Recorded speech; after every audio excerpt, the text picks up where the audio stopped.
Oh, that's not what I want.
Well,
well, hell, I forgot a button.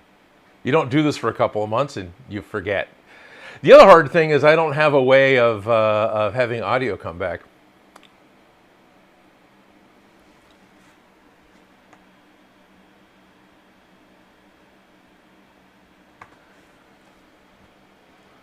Hello, welcome to the Odin Makes Sunday live stream. How's it going? My name's Odin.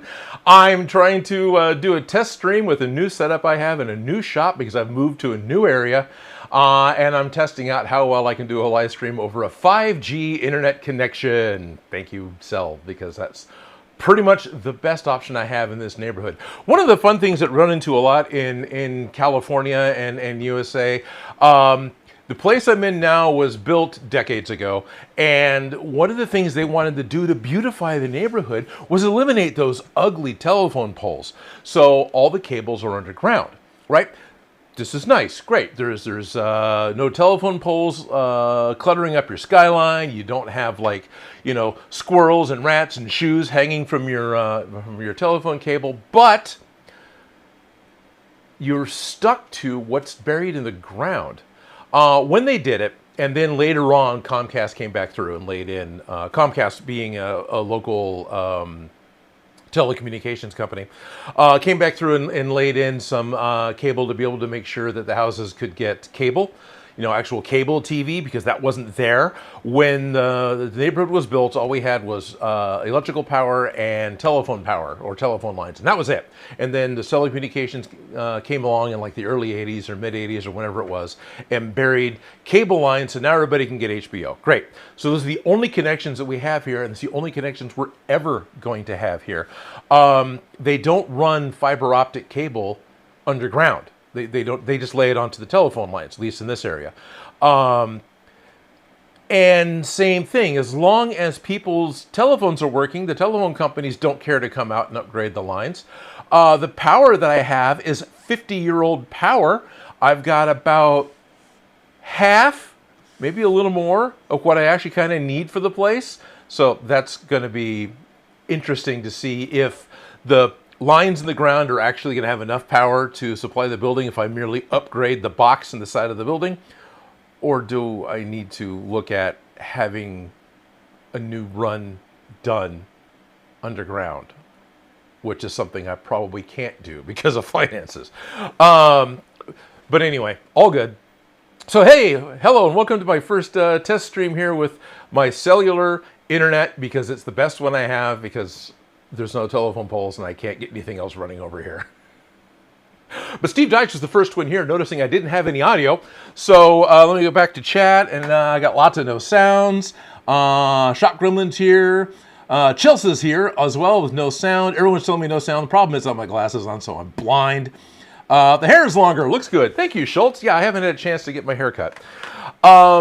So now I'm in a new place, but I'm not in a new place. I'm in an old place. I've moved back into the place that I've been living in for a very long time.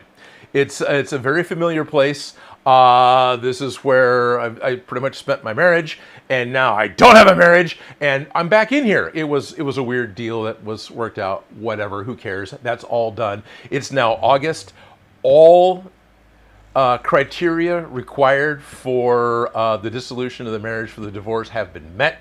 It is totally done now because it's August 2nd. We are all over with, which is really kind of nice. I hadn't really thought about that until just now, that, the agreements we had lasted until July 31st. Now, some of the fun stuff is I've got a neighbor with a muscle car, so I don't know if you can hear the car rattling, but I can hear the window rattle because he started up his car. And I've got a fan blowing to make sure that I got some air coming into the room, because this room's AC isn't very good. And the important thing to point out is my lovely shop that's still under construction here is in my living room. I am indoors. I'm no longer in a shop. I'm no longer in a garage. I'm no longer in a... Well, I'd like to say I'm no longer in a poorly insulated space. Actually, I'm still in a poorly insulated space. But this has the promise of climate control, which is awesome. It's also really nice that being set up in here, it's not so much out of sight, out of mind. I can look over to the side all the time, because literally my edit computer's right there. It's like, and I'm at my edit computer, and I'm back on the set. I want to get more stuff going. I really do. I've been saying that forever. What's interesting is I get really stuck in the mundane, right? I get caught up in the loop of doing the day-to-day, and I forget that, hey, I need to turn stuff on. But at the same time, until today, because I didn't even start setting up the set until after midnight California time, there was nothing here for me to work with. And as it is now, it's a little janky. I need more light. I don't like how bad that shadow is. But, and I need more crap hanging on the wall. But, we'll get there. You look so happy, Odin. It's good to see. Thank you, Schultz. My neighbor borrowed a Super Bee, and I could hear that for sure. It's a lime green color. It's so cool. Close. What is it? It's a Dodge Charger. It's the newer model. And yeah, it's a metallic green, the car. Got a Purple Heart from Chelsea. YouTube adverts are so long now. Missed like a minute and a half. Wow, really? Ooh, sorry, dude. Anyway, I wish I specifically had something I was going to work on. I had a plan, right? Because one of the things that's happening right now that we're working on, I don't have any pictures set up or anything else because I've been doing a mad dash to get this going to this level. Every year for the past, like, 4 years? 3 years? 4 years. 3 years. This is year 4. Yeah, this is year 4. The local ME chapter, the Northern California chapter, NATIS, which I'm not remember, anyway. Emmys. So here in America, there is a national award set up for programs that are broadcast coast to coast over the major networks or through major syndicated networks. And those are called Emmys. These are the major awards for television. And the Emmys that you've heard of are specifically set up for these big shows and big networks that service the entire country.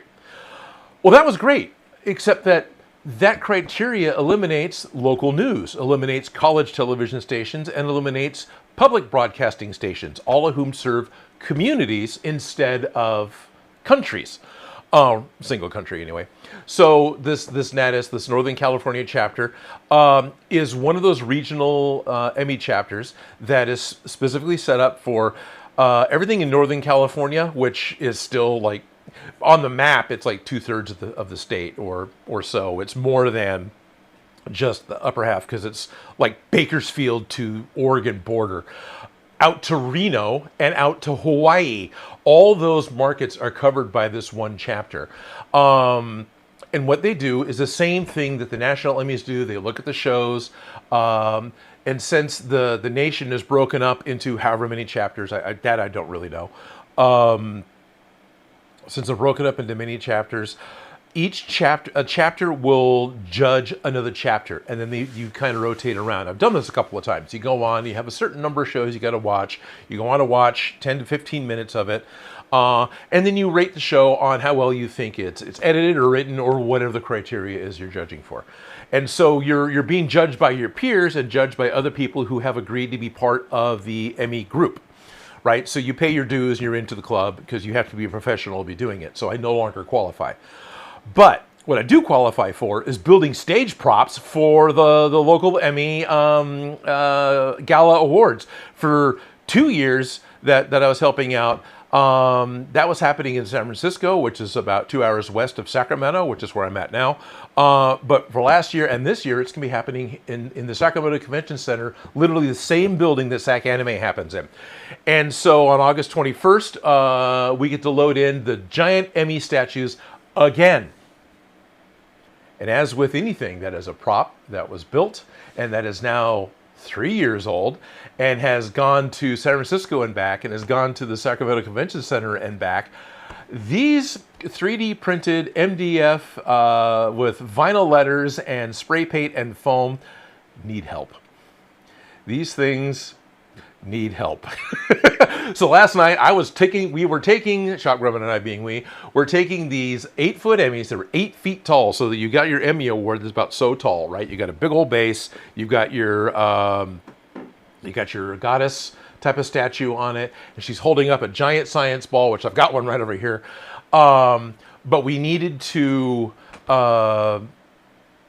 make those, what they originally wanted was a photo op piece. So this was a giant Emmy statue that we made that stood out on the floor where people could do selfies with it.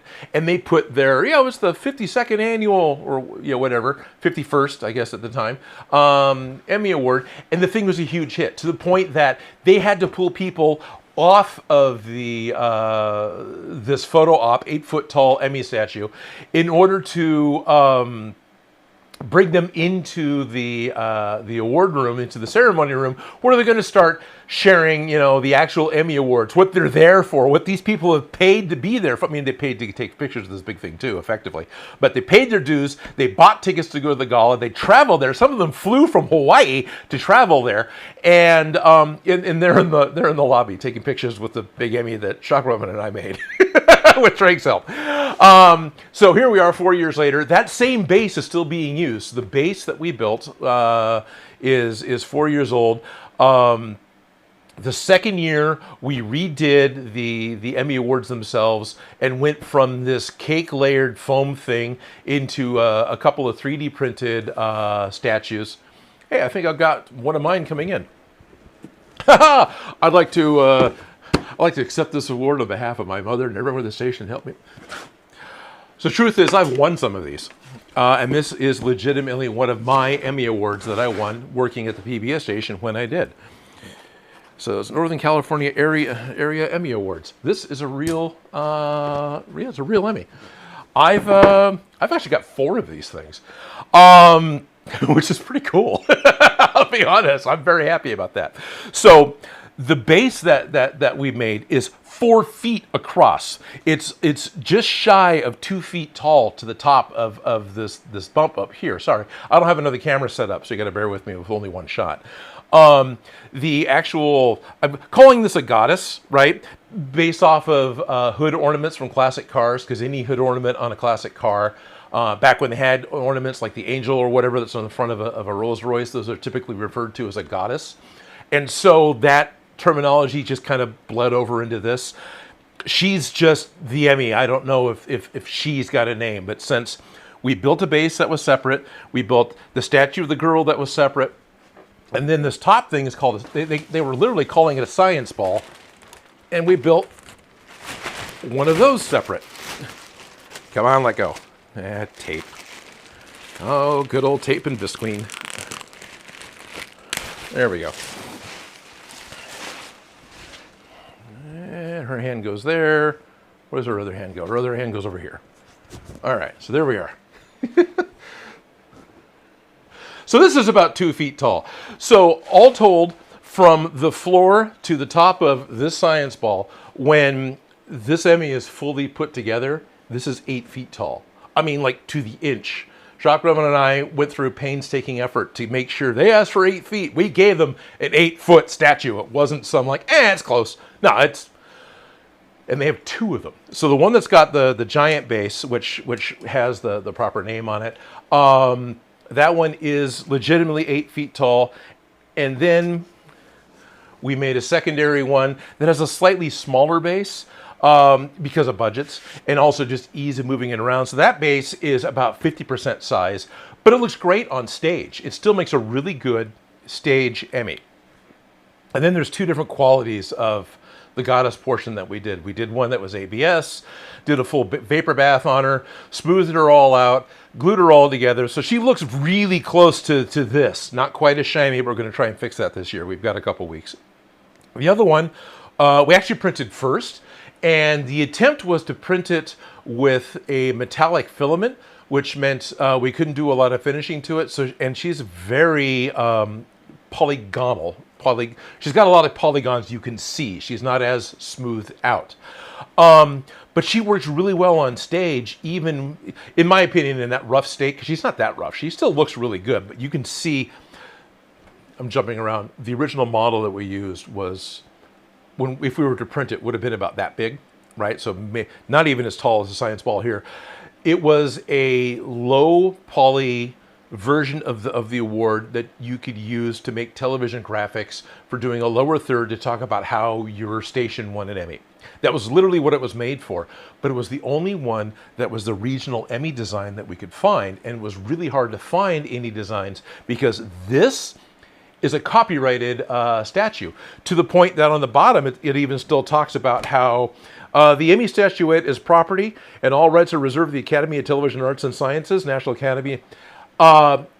Theoretically, we have to give this back in the event that I can't have it anymore, right? I'm not to sell it. I'm not to, it can stay in the family, but I can't like put it on eBay or anything. I have to give it back to them because this is a copyright restricted thing. So getting a television graphic was tricky, but we found one. And in order to build an 8-foot one, we had to get full permission from NATAS, the National Academy of Television Arts and Science, because I just read it, to be able to use this form and recreate it. So the one on stage is really heavy with polygons, and it works really well on stage because with stage lighting, you've got her set up in the back, and I don't have any action figures. You got the people that come out to the front to alternating podiums to be able to talk, right? That way you get a difference with what's going on, and one person can set up while the other person's talking, and it makes the show go faster, right? So they have 2 podiums set up. But then they shine different color lights on her. She doesn't move or anything. She's just static. But they shine different color lights on her, and all those polygons, all those triangle facets, like a cheap jewel, reflect those different colors of lights, and she looks really good, actually, on stage.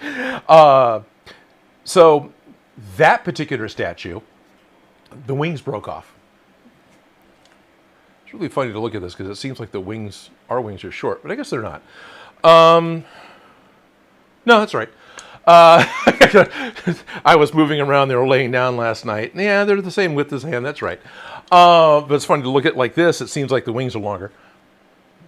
Hi, welcome to the ADHD stream. The wings broke off on that one that was printed out of PLA and was and had a high poly count for the outside of it. So finally, yes, we picked these up last week. They were being stored at the local NBC affiliate, KCRA, here in Sacramento. So Shockwoman and I got to go to KCRA, which was cool. I hadn't been inside of that building before. Now I've been in 4 different stations. 3, 4. I've been at 5. I think I've been in 3. I've been on air on 2 of them.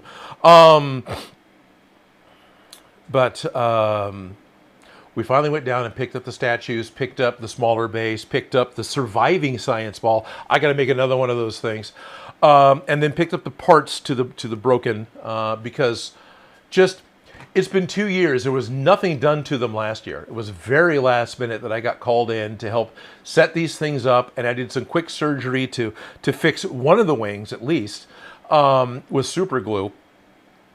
So yesterday, with both wings off, I drilled out the insides because she's hollow, of course, with a decent wall, with a decent infill, but ultimately hollow. And once she was mostly assembled, we backfilled her with expanding foam to give her a little more body, which I'm really glad we did. And in addition to that, there is a PVC skeleton that runs through the statue in order to give some strength to the wrists and strength to the ankles, because these points, even at 8 feet tall, are smaller than my wrist. So needed something to give some support here because there's a lot of, weight. And of course, especially with the one where people can get up to it and touch it and take pictures with it, this needs to be reinforced because people, want to put your arm around your big Emmy buddy and take your picture with it.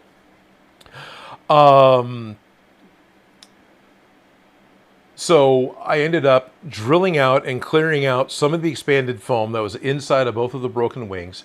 I put in a foot worth of 1/2-inch wooden dowel, 2 of them per wing. So I, 4-foot piece, cut it down. 6 inches in on the broken part of the wing with some glue, 6 inches down into the other half, into the body, and the whole thing I glued together with Gorilla Glue, the stuff that expands with expanding foam, the urethane-based Gorilla Glue, because that's what the foam is inside. It's urethane. Got all that put together yesterday. In fact, there's still dust on the table because I did work on here even when there was no, there was no cameras. But August, I finally started working in here, and we finally got the statues taken back to the Sacramento Media Center, which is where I used to have my studio set up. Where all the live streams started. We went back there to drop them off because the person who runs the Rosenborton audio studio there was super excited to help sand these things and get them put back together. Yes, I do intend on compensating her for her help because we are getting paid to work on these 2 statues.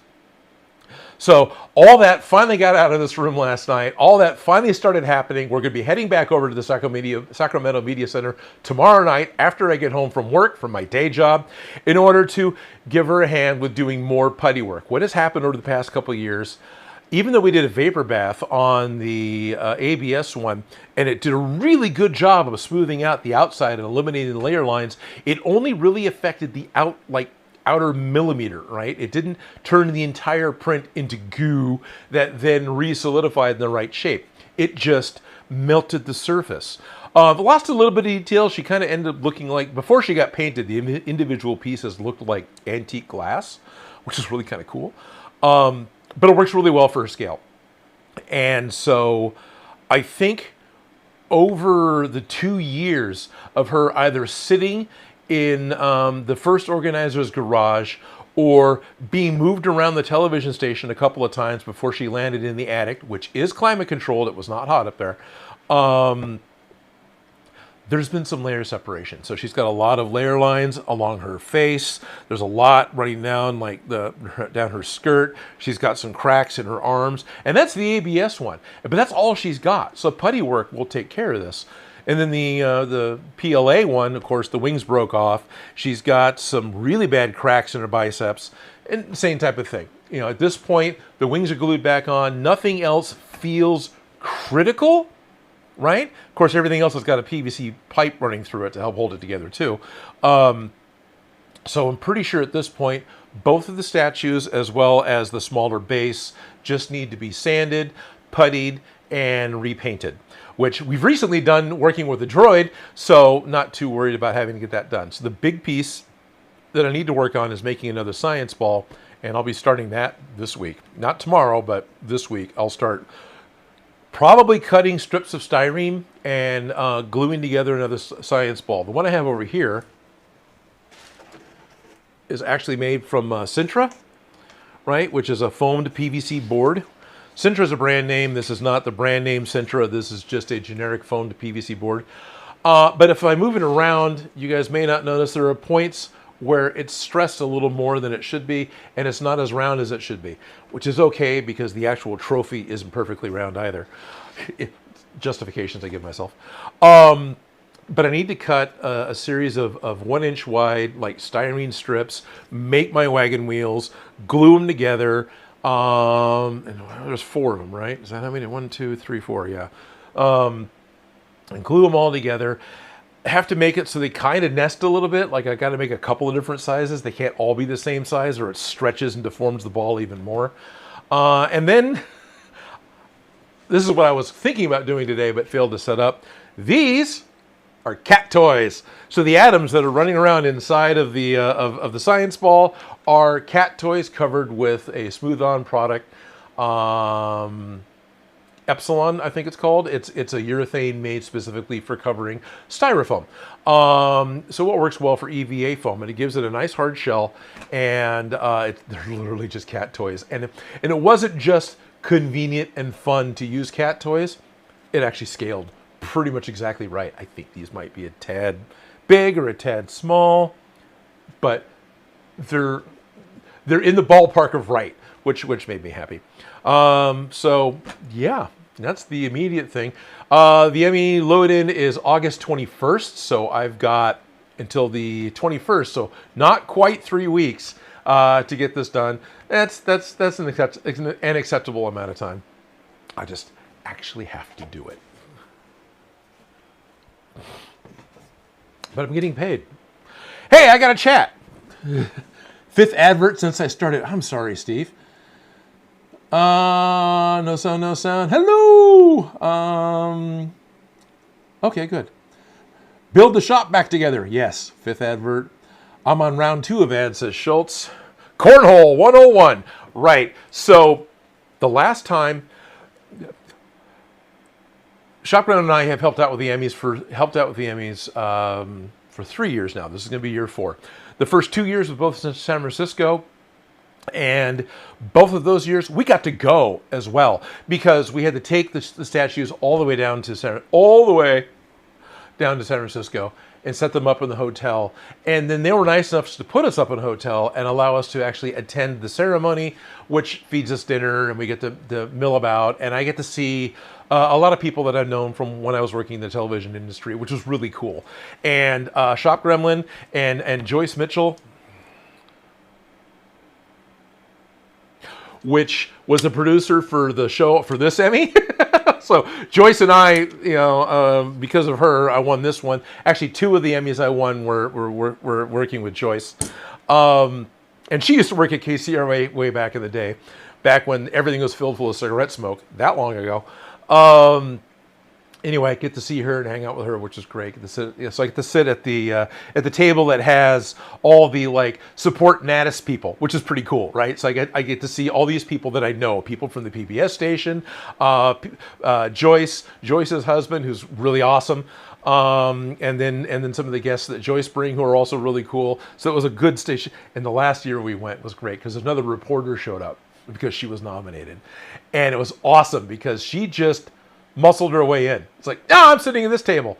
And all of us who work for the Emmy people look at her and go, no, you're not. No, I'm here. They put me here.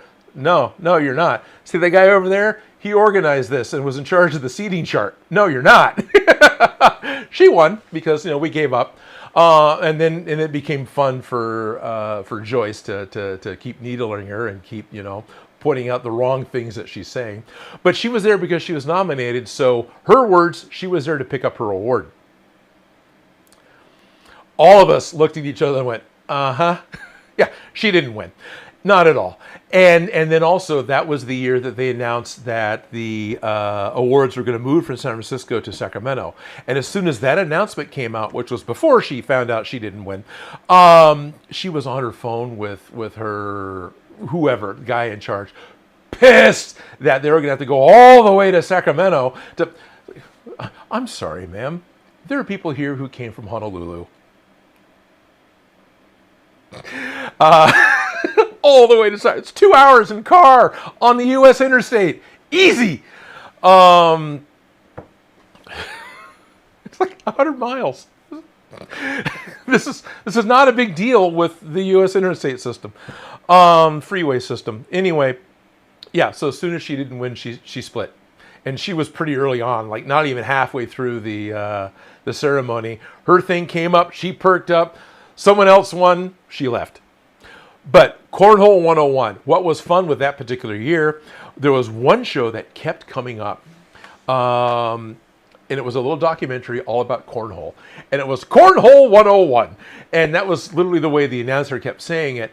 It was a good documentary that they made about this game, and they kept trying to talk about within the little it was like half an hour long, within this little thing that they did, about how cornhole, is that going to be the next Olympic sport?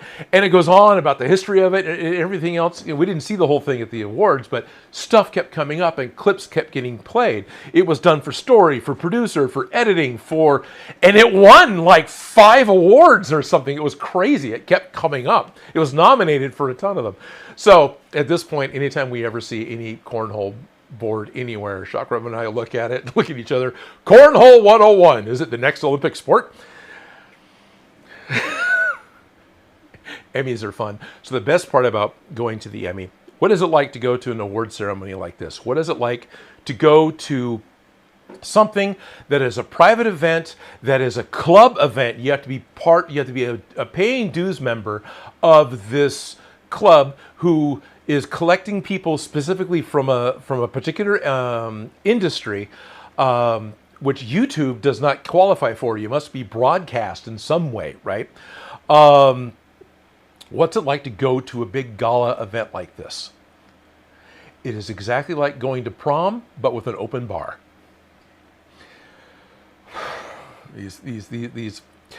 These people have not advanced past that, right? Not that I went to prom, so I really don't know. But having seen things on video and in movies, this is the way I picture it. It is overdressed. It's funny that it happens at a time that when you need to go and buy clothes, good-looking clothes, to be able to go to this event, you can buy the discount prom dresses off the rack, because they're all on discount because high school stuff is over now. Yeah, no, really. Yeah, and they drink and they screw around and they're goofy and they're just older high school students. You know, there's no dancing, but yeah, yeah. The Emmys are fun. Now that's in Sacramento, you think I'd get to go. I didn't get to go last year. They haven't talked about us being able to go this year. I'm not really pushing it. It'd be awesome to go because I don't need a hotel room. And I'm going to be there the day before to set up the statues. And then I'm also going to have to go there the day after to collect the statues. Like, can I show up the day of and be part of this thing? Can I see it? It's fun. I get to see my friends. Anyway. Yeah. Prom plus open bar. Yep. YouTube's getting greedy for sure. Yeah, it is. Anyone seen the new Spider-Man movie? I haven't yet, but heard it's good. Schultz Division, I have not yet either. I'd like to go on Tuesday because here locally there's discount seats at some of the theaters on Tuesdays. At least there used to be, so hopefully it's still happening. But I heard from Jerry Rigged Props. There's Jerry Can Cosplay and Jerry Rig Props. I'm having a hard time keeping him straight. So my friend Jerry, who's here in California, he went and saw it, and he liked it a lot and said it's the best of the new Spider-Man movies. If not the best Spider-Man movie he's seen. I'm not sure if that's exactly what he said or if it's the best one in a while.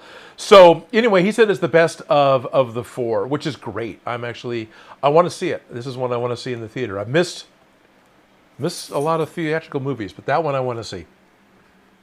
Alrighty, third round of ads. Now I have a good question of what is Felicia and Dan up to? Dan is back from it's okay that Dan's not here. I haven't streamed for a while, so why would he pay attention? During the last stream, Dan was taking another trip to Japan. I have not heard about that trip from him, but I'm going to be seeing Dan at SAC Anime, which is going to happen the first weekend in September, in the same building that this is happening in. That's all. I'm not quite sure what else is going on with him. Actually, it's been kind of quiet because I've been really focused on moving in here. Felicia is doing extremely well. Felicia is working with a local children's hospital making compression garments for the young burn victims. If you make a specialized elastic garment that puts light pressure on the burns as they're healing, they don't scar up as bad. The skin doesn't get as thick. It improves everything, but it takes a very specific way of sewing them together to then not introduce other problems because of pressure points. And she pulls it off. She's quick and she's doing it, and everyone's really happy with her to the extent, and she shared it on Discord. So if you want to see it, unfortunately you have to go to patreon.com/Odin Makes Discord, and you'll be able to find the television special, the little news segment that they did specifically on her and what she's doing with the children's hospital. So oh, hey, it's noon. So that's really kind of cool. How is she doing? She's doing really well. Apparently, I need to figure out where my stream settings are.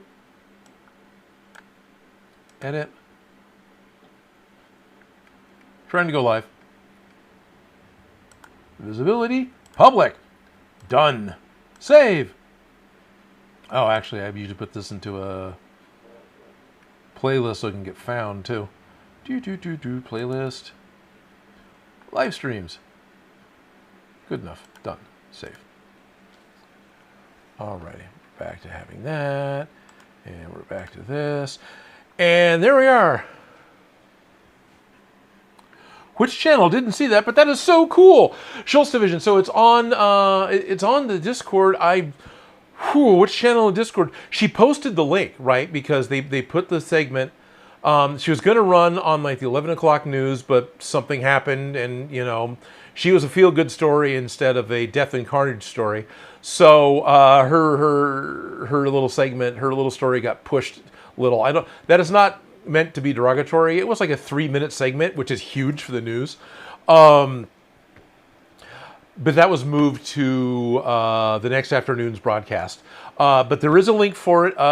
Fox 40, I think, here in Channel 40, here in Sacramento, was the one that did the piece, if I remember right, which is one of the stations I've been to and been on air with, and also is the station that I watched Star Trek: The Next Generation on way back in the day, back when it was KTXL.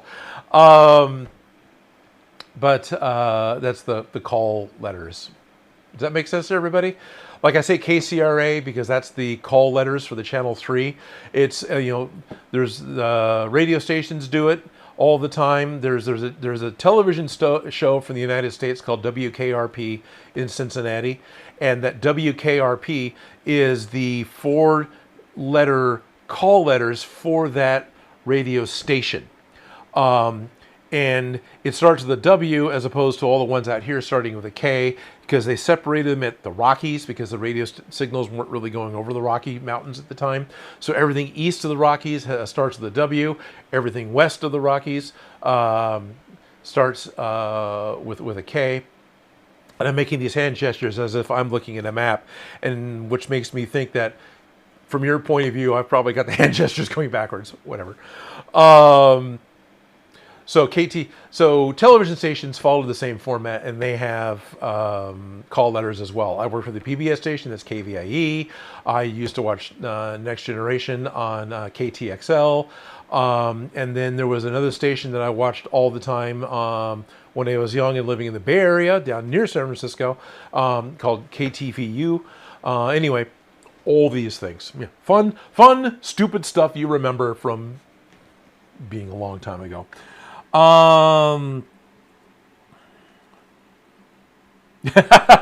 Ad Vixen says, just swinging in, this camera angle makes me feel like a tiny burrower with a giant Odin. Okay, yeah, I guess the camera is lower than it should be, so I'll try and raise it up. I literally set this up 2 hours ago. Hello, Ad Vixen. Welcome to the Odin Makes live stream. And today I am feeling out the place where I'm at, the internet connection I've got, and trying to make sure that things are going to work. I've only got one camera set up, so I can't switch to anything because I ran out of time.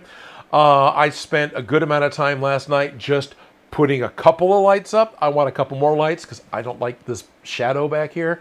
But I'm thinking I don't need much more for me. I'm about where I was when I had my shop set up with Zot. So usually I had like 5 lights set up, right? Because that's what I did at the media center when I had that set up. So I imitated that to a T at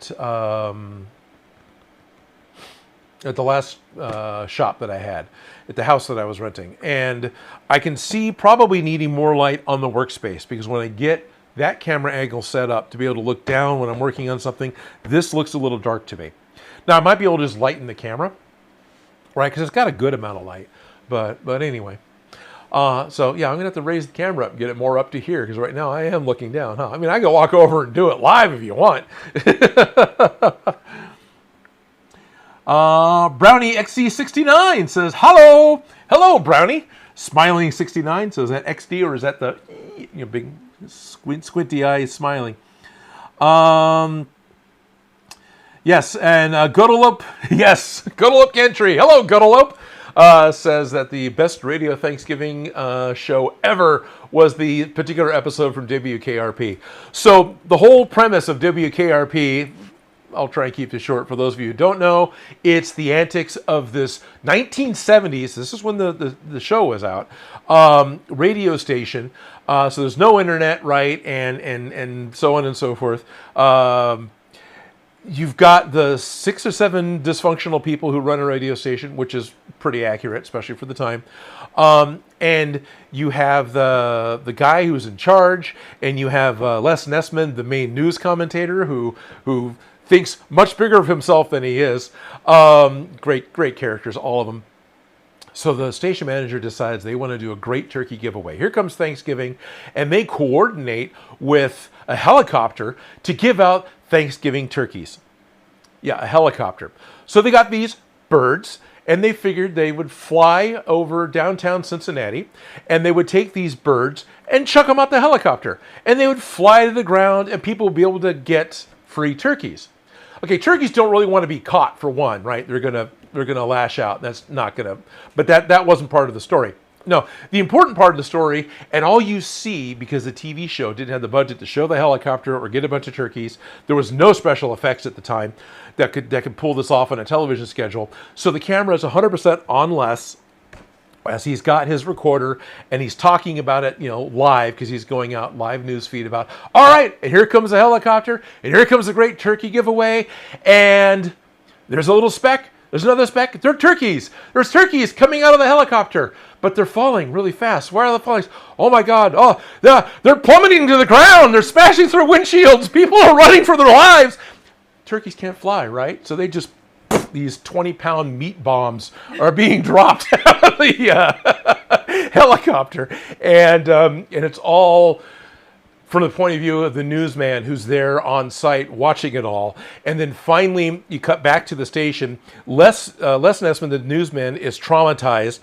Herb, the sales guy, who was like the worst used car salesman with the noisiest 70s suits you've ever seen, is covered in feathers and torn up and stuff because he was in the helicopter. And I think the general manager, Mr. Carlson, was also, God, I'm remembering all these names, are also in the helicopter tossing the birds out. So they're all torn up and traumatized. And of course, the station gets hit with huge bills for all the property damage. It is a fantastic episode. It sounds horrible, but it is the way it's done. It is fantastic. And then having known, and actually I work with an ex-radio guy currently now with my day job. They all love that show and say, yep, that's it. That's the way it was. They're not really exaggerating much in the show. They make things funny for the show, but the way the people are, the way the situations are, the run out to the remote tower so you can broadcast directly from the broadcast tower because something's wrong in the station. No, that happened. All those things. That was radio life, and probably for the most part was up until everything became, an MP3 playlist. Alrighty. Yay, we're live! Dark Renegades here. Sweet! Adaptable Gamers. Hello, everyone. Remember, and Schultz says, remember to leave a like on the news on the stream. Oculus 2003. Odin Makes a new shop. Yes! Another one. I got to move recently, thankfully, back in May. I'm still getting the shop put together, which is in the living room of my house. I'm in a climate-controlled area. I'm in a much smaller room, so I don't know how well the what's happening with the audio. I haven't heard it, but we're going to need Bean Cam for future streams. Yes, we are, because he is right there in his bean. Bean is right there in his big old bean bag, and that's where he's going to stay. Nevitz 0007. Hello, Odin. Good to see you. Thank you, Nevitz. Good to see you. So Shop Gremlin asks, so you moved. What were you working on that wasn't get the set up right away? Oh, okay. I'm waiting for the eye of the sword to move. Yes, Brownie, most people do. Keep watching. It'll move. So, yeah. I got to move. Now, normally, when you get to move, right, you're in a place, and then you schedule a time to be able to be in another place, and usually there's a rent overlap. That's normal. So you've got a month where you're paying rent at both places, or a couple of weeks, whatever. That's pretty normal, right? So my ex moves out of the place that I'm in. I'm able to move in, and that overlap was huge for me. That was a really hard one to be able to manage, as well as all the expenses of moving. Now, if that's all it was, it wouldn't have been that bad. As it was, when I came into this place, it was not in a rentable state. It was not in a move-in state. I didn't expect it to be in a rentable state, quote unquote, because I'm not renting it. But the fact that there was still furniture in every room, right? Because X left, they're just going to leave the stuff they don't want because, I must want it. No. I've moved out and moved away years ago, and I've rebuilt an entire household for myself. I don't need any of this stuff that's been left here. So Instead of spending the first weekend, maybe the first few days of the first week cleaning up the house so we can start moving stuff in from the other house, we spent the first 2.5 weeks repairing, clearing out 7 trips to the media center to use their dumpster, 4 trips to the dump to be able to take broken furniture and crap and horrible condition carpet. X had, I did too, right? Basically, my dogs to some extent too, but had dogs and cats that lived in the house, and then they never went outside, so the entire house became a kennel, and all the carpets and the concrete was nasty AF because it's being treated like a kennel. You put potty pads out for the dog, right? And the dog's going to use the potty pads because you tell the dog to use the potty pads. No, yeah, the dog's going to use it. The dogs would walk over to it, and they would put their front feet on the pad, and they look down at it and go, yeah, I'm over it, and then completely miss and let themselves go directly onto the open concrete slab floor that no longer had any nasty carpet. That was happening for years in the dining room. The bedroom still had carpet, but same issue. Oh, God, it was bad. It was nasty bad. Chelsea Ridge, right? Is that, Chelsea Edge. They helped out in an amazing capacity with not only getting things put together to be able to move in here, but cleaning out just having rented a place for 1.5 years, getting that cleaned back up to a rentable state, so the rental company that I was renting from wouldn't charge me cleaning fees. Right? That was the whole thing there. Chelsea spent 4 days, I think, cleaning that house and getting it all put together, while the logistics specialist and Shock Grumman and myself spent the rest. And Dark Renegade and all these people came by to help move everything out of the house, because what we thought we had a month to move, it ended up being just shy of 2 weeks to try and cram everything from one house into a house 2/3 the size. It's actually not even a house, but that's okay. It's a house. Yeah, that final run of the last, everything in the garage, because everything moved sort of out through the garage. The last bit of the stuff that was in the garage of the old rental house, that last day, we were working, because it was the last day of May, right? Yeah, May. May was the month we were trying to move. And so it was the last calendar day of May. It was actually technically June 1st at this point, but we were still in the house. I had turned in the keys. I had turned in the paperwork. I drove out to the rental facility's office, dropped them into their slot, because as long as they received them before working hours on June 1st, it counted for May.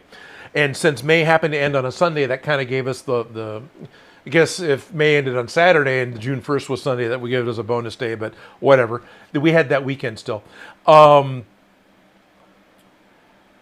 and I come back and, the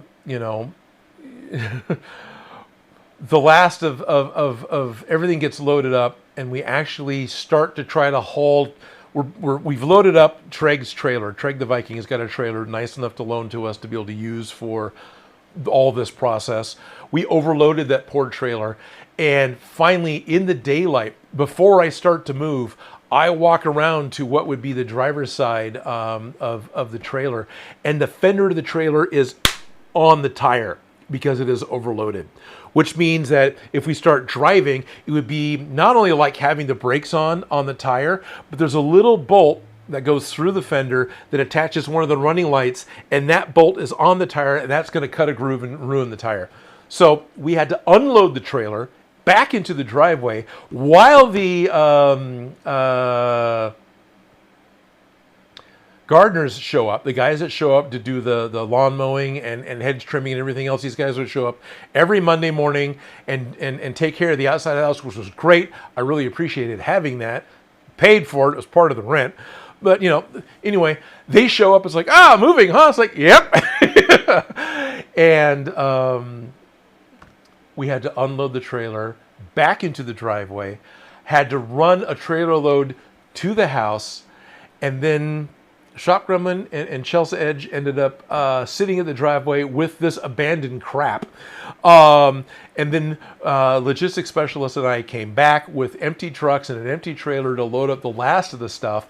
And that still ended up being, no, we didn't take the trailer. That's right. We unloaded into the bed of the trucks and just took 2 truckloads, left the trailer. So Shop Gremlin and Chelsea Edge could unload the trailer. That's right. That's what happened, because we had our trucks loaded down too. So between the back of my truck being loaded down, its springs were bottomed out, and logistics specialist's truck was over. We both have small compact trucks, not big, huge American trucks. I mean, mine's still American made, but it's a little courier truck.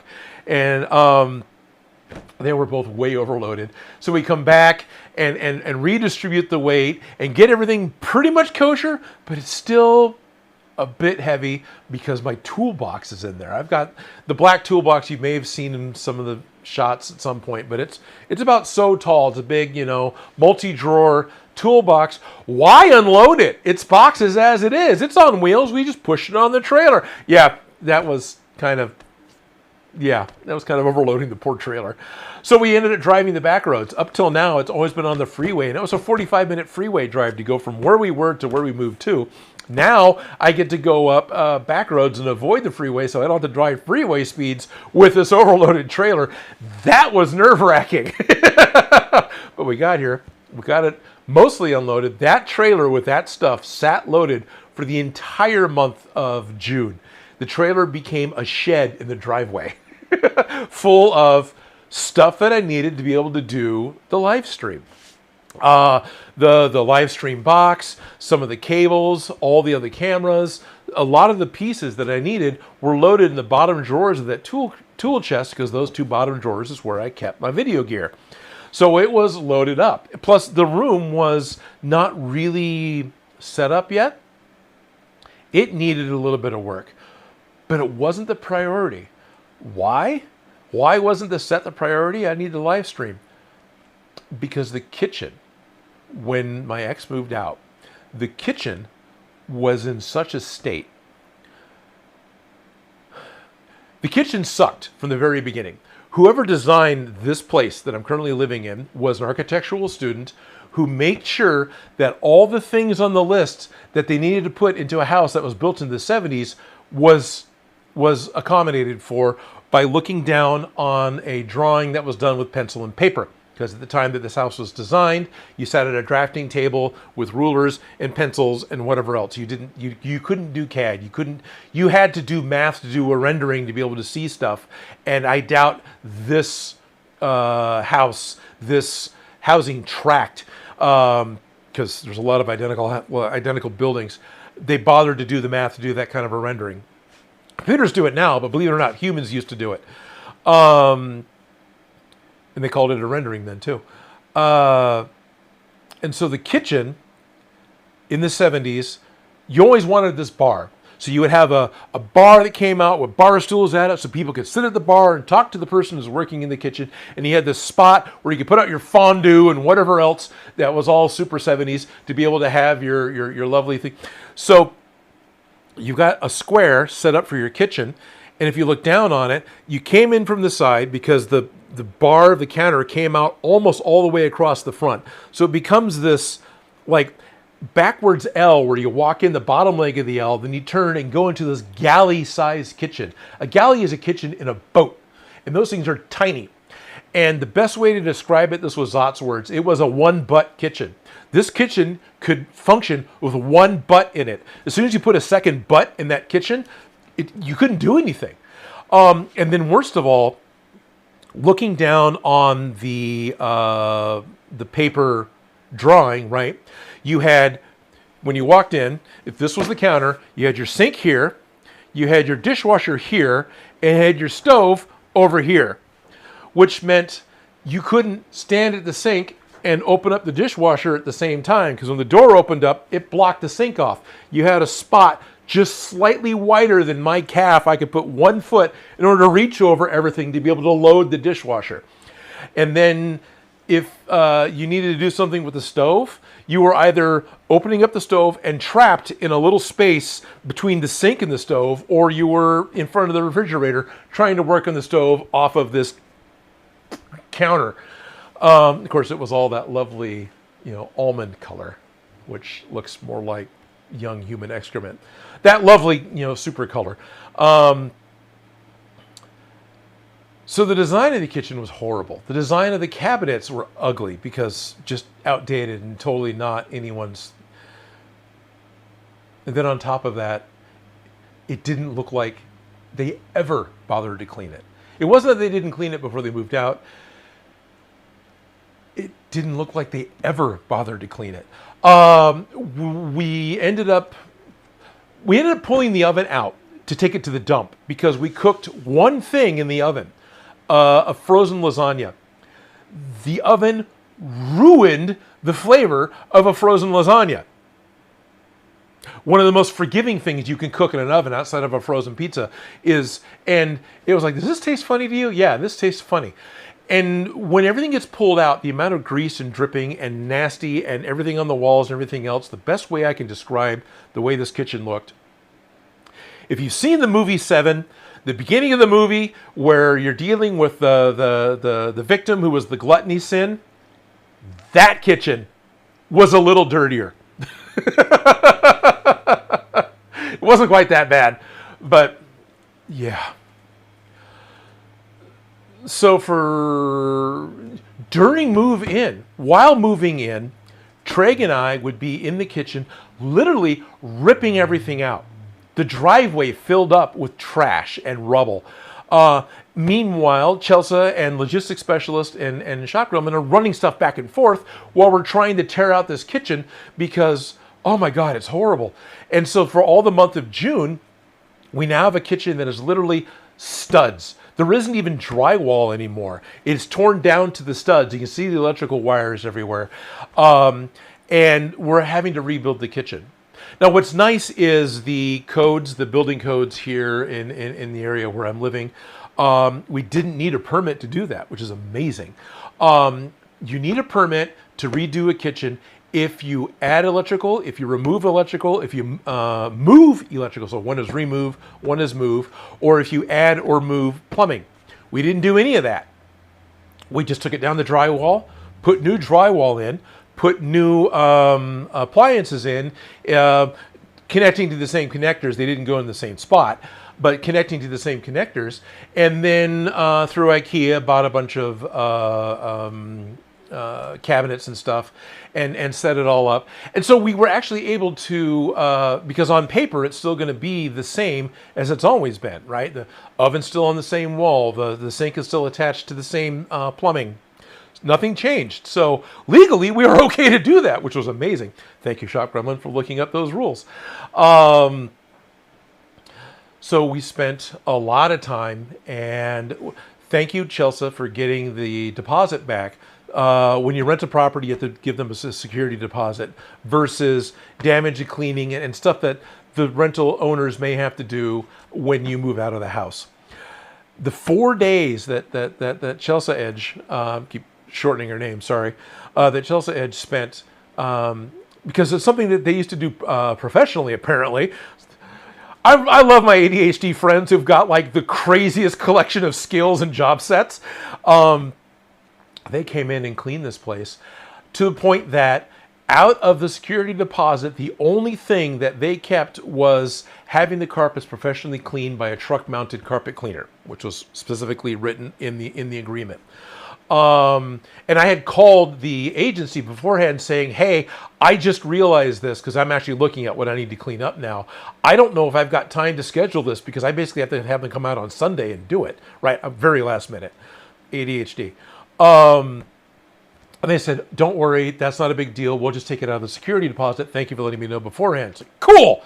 Desiree was the one that was in charge of the property. She was actually really awesome to work with. That was actually cheaper than any of the quotes that we were getting by like half. And of course they came out and did it, and that was the only thing they charged us for. The security deposit was effectively a month's rent. So we got pretty much, 90% of a month's rent back Thank you, Chelsea Edge, as a security deposit return. And that came back within the first week or so. And that gave us the finances to be able to get the kitchen going. Between that and abusing my poor IKEA card, because I got an IKEA credit card, which is currently buried under a kitchen, financially speaking. We were able to build the kitchen back up, and that's pretty much what we spent the majority of June on. And it's still not done, but it's usable, and it is so much better. Got rid of the bar. You can walk into just a big open kitchen. There's a freestanding IKEA island, lack of a better term, that's kind of in the middle, but you can walk all the way around it. It's U-shaped instead of this L shape. And then that island, one of the things that we did was cut the feet off of it, because IKEA built it to be the stationary feet thing. Cut the feet off, put giant casters on it that are, with all four of them together, is rated for over 1,000 pounds. So we can unlock the casters and push the frickin' thing out of the way, and it's just a big open space. Not terribly exciting for you guys, but it was awesome to be able to work on that. It still needs work. The kitchen's not done, but it's usable. And for the majority of July, wasn't eating out like it was constantly through May and June, where every meal was a takeaway meal because the kitchen was packed or the kitchen was broken. So anyway. Yeah, there's that. So now the kitchen's been done for a couple of weeks, and I literally Minecraft for like a week because after 2 months of all that. So now got this set up. I've got an Emmy project to do. I've got live streams to start doing again to keep the channel alive, and my day job moved. Having a question that's being done silently in the dark, or I can't hear or see. What was behind you? So, what was behind me? Oh, right. House projects that was behind me. Right, sorry. So skip the whole work moving thing. I'll get back to that. Sorry, this is all about my life right now. Directly behind me back here. Here in the living room of this delightful place. In this delightful place that was designed by an architectural student, I'm sure, I don't know. But the bad choices made had to be. Going back to making sure you got everything done on the checklist for a 1970s building. Something huge in the 1970s was a conversation pit that was done in the living room of your house. I've actually been in a 70s house here in Sacramento that legitimately had a conversation pit. Imagine having a shallow, dry, carpeted hot tub in the middle of your living room that is a giant circular or square couch that is sunk into the floor down so your head is at fireplace level, right? So it's pretty, you can see the fire. Yeah, but all the heat's up there. You're down on the ground. They call that a conversation pit because nobody had phones, nobody watched TV, right? You went over to someone else's house to talk and whatever else. So you had this socialization pit that you would get into. So in this place, they didn't do that, but what they did do is the foundational concrete slab is actually ground level. Code at this point states that you have to have a certain number of inches or centimeters with the concrete higher than the outside. Did I just see I am seeing hearts fly up here. Cool. I'm getting, there's likes on here or something. What is this? Engage with my audience. Oh, I am engaging with my audience. A certain level of the foundation has to be above the outside soil. This helps with water seeping into the house. This helps with bugs having easy access to the house. Stuff like that. It makes sense. Well, 70s, it wasn't there to that extent. They didn't know any better. So the living room is a full step down from the rest of the house. There's legitimately like a 4-inch step between the concrete slab in this room and the concrete slab of the rest of the house. And it is at soil level with the outside. So if you let the sprinklers run in the front yard for too long, the living room floods. In addition to that, fireplaces, conversation pit. Fireplaces were a huge thing because fire, right? Whatever. It was a huge thing. Times have changed, air quality has changed, fireplaces are no longer easy to use anymore. This room used to have a fireplace right behind soul edge. Lava rock, big old thing, floor to ceiling lava rock, had a hearth in the bottom, but it wasn't just a fireplace set in the wall like you're picturing. Because I'm sure you're picturing a fireplace by me talking about it. All of you have a good idea what one looks like, even if you only know it from Christmas stories. This monstrosity not only jutted out from the wall, right, came out from the wall, but was on a frickin' angle so it could project into the room. That meant for the smoke to be able to get out, it had to go through a dog leg. And then in addition to this, as a logistics specialist, took a rotary drill and destroyed this fire trucking thing. The inlet wasn't just a nice big inlet to collect the smoke. It was a little like register. It was a little thing to be able to suck the smoke out. What we found out from living in here, if you didn't have a cremation level fire burning in the fireplace, it wasn't hot enough to force the smoke to go up and out of the smokestack. Instead, it just filled up the living room. And the rest of the house, the living room took the brunt of it. You ever sit in a campfire and having the smoke blow in your face and your eyes sting? Yeah, imagine doing that in the comfort of your own home. Also come to find out, once this thing it was jackhammered and saw. It took the logistics specialist coming over, time and again, right? This is the thing that they were excited to do, so I was totally happy to let them do it because I had plenty of other things I needed to worry about. And I know Treg at one point came over and helped do some of the final stuff on it. There were metal straps in there to hold for safety, for holding the lava rock on, and some of the other bits and pieces. All these bricks inside. It jutted. The far side on this corner here came 3 feet into the room, right? Whereas this side, it was less than a foot. It was that much of an angle, just for the hearth, right? And then the wall itself came in pretty much to this isn't the actual wall. This is the old plywood wall from the set from the old thing, but the edge of the pegboard, and you can see the white nasty strip because I haven't mudded up my plywood yet. That's kind of where the lava rock was jutted out to into the room. So by eliminating all of that, bought enough footprint space to be able to put the set in here and not have it all wonky, because I was afraid I was going to have it all wonky. And that gave me enough space to be able to put my edit workstation desk over there. So right at the end of that counter, that's really noisy. What did I hit on my level? At the end of that counter immediately goes to my edit station, my workstation, where I was when I was working from home. So that was yet another project in addition to the kitchen that needed renovations and whatnot. And removing a fireplace to the level that we did anyway also does not need a permit. We will need a permit to remove the rest of the chimney from the outside of the building, but changing the face of it didn't. So yes, again, more that we didn't need to do.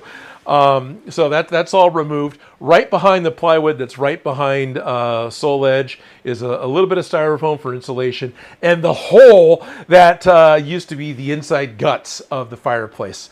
And then also logistics specialist was nice enough. He went up on the roof, and we used expanding foam to cap the chimney. So I now, because breaking it all apart, there's no longer there's a thing inside of a fireplace called a flue, right? And you have an adjustment in there where you can close it, so you can keep the room more climate controlled. The thing never freaking worked. But anyway, by removing what we removed, we no longer had that little valve that would close. All we had was a hole that went straight up the side of the building, and that's no good. It still has a wire mesh that was over it to keep, birds and critters out. But it needed to be sealed, so we went up there. He went up there. I directed from the ground. And just artistically frosted and filled that thing up with expanding foam. It's very, it's all over the place. To the point I've actually had one neighbor walk by once and say, "What happened to your fireplace?" We plugged it. So, did all that. But that gave me the space to be able to put this in here, which I really appreciate. And yeah, working from home. A big part of I've been working. I have a day job in the state of California, and so I've got my work from home station run over here.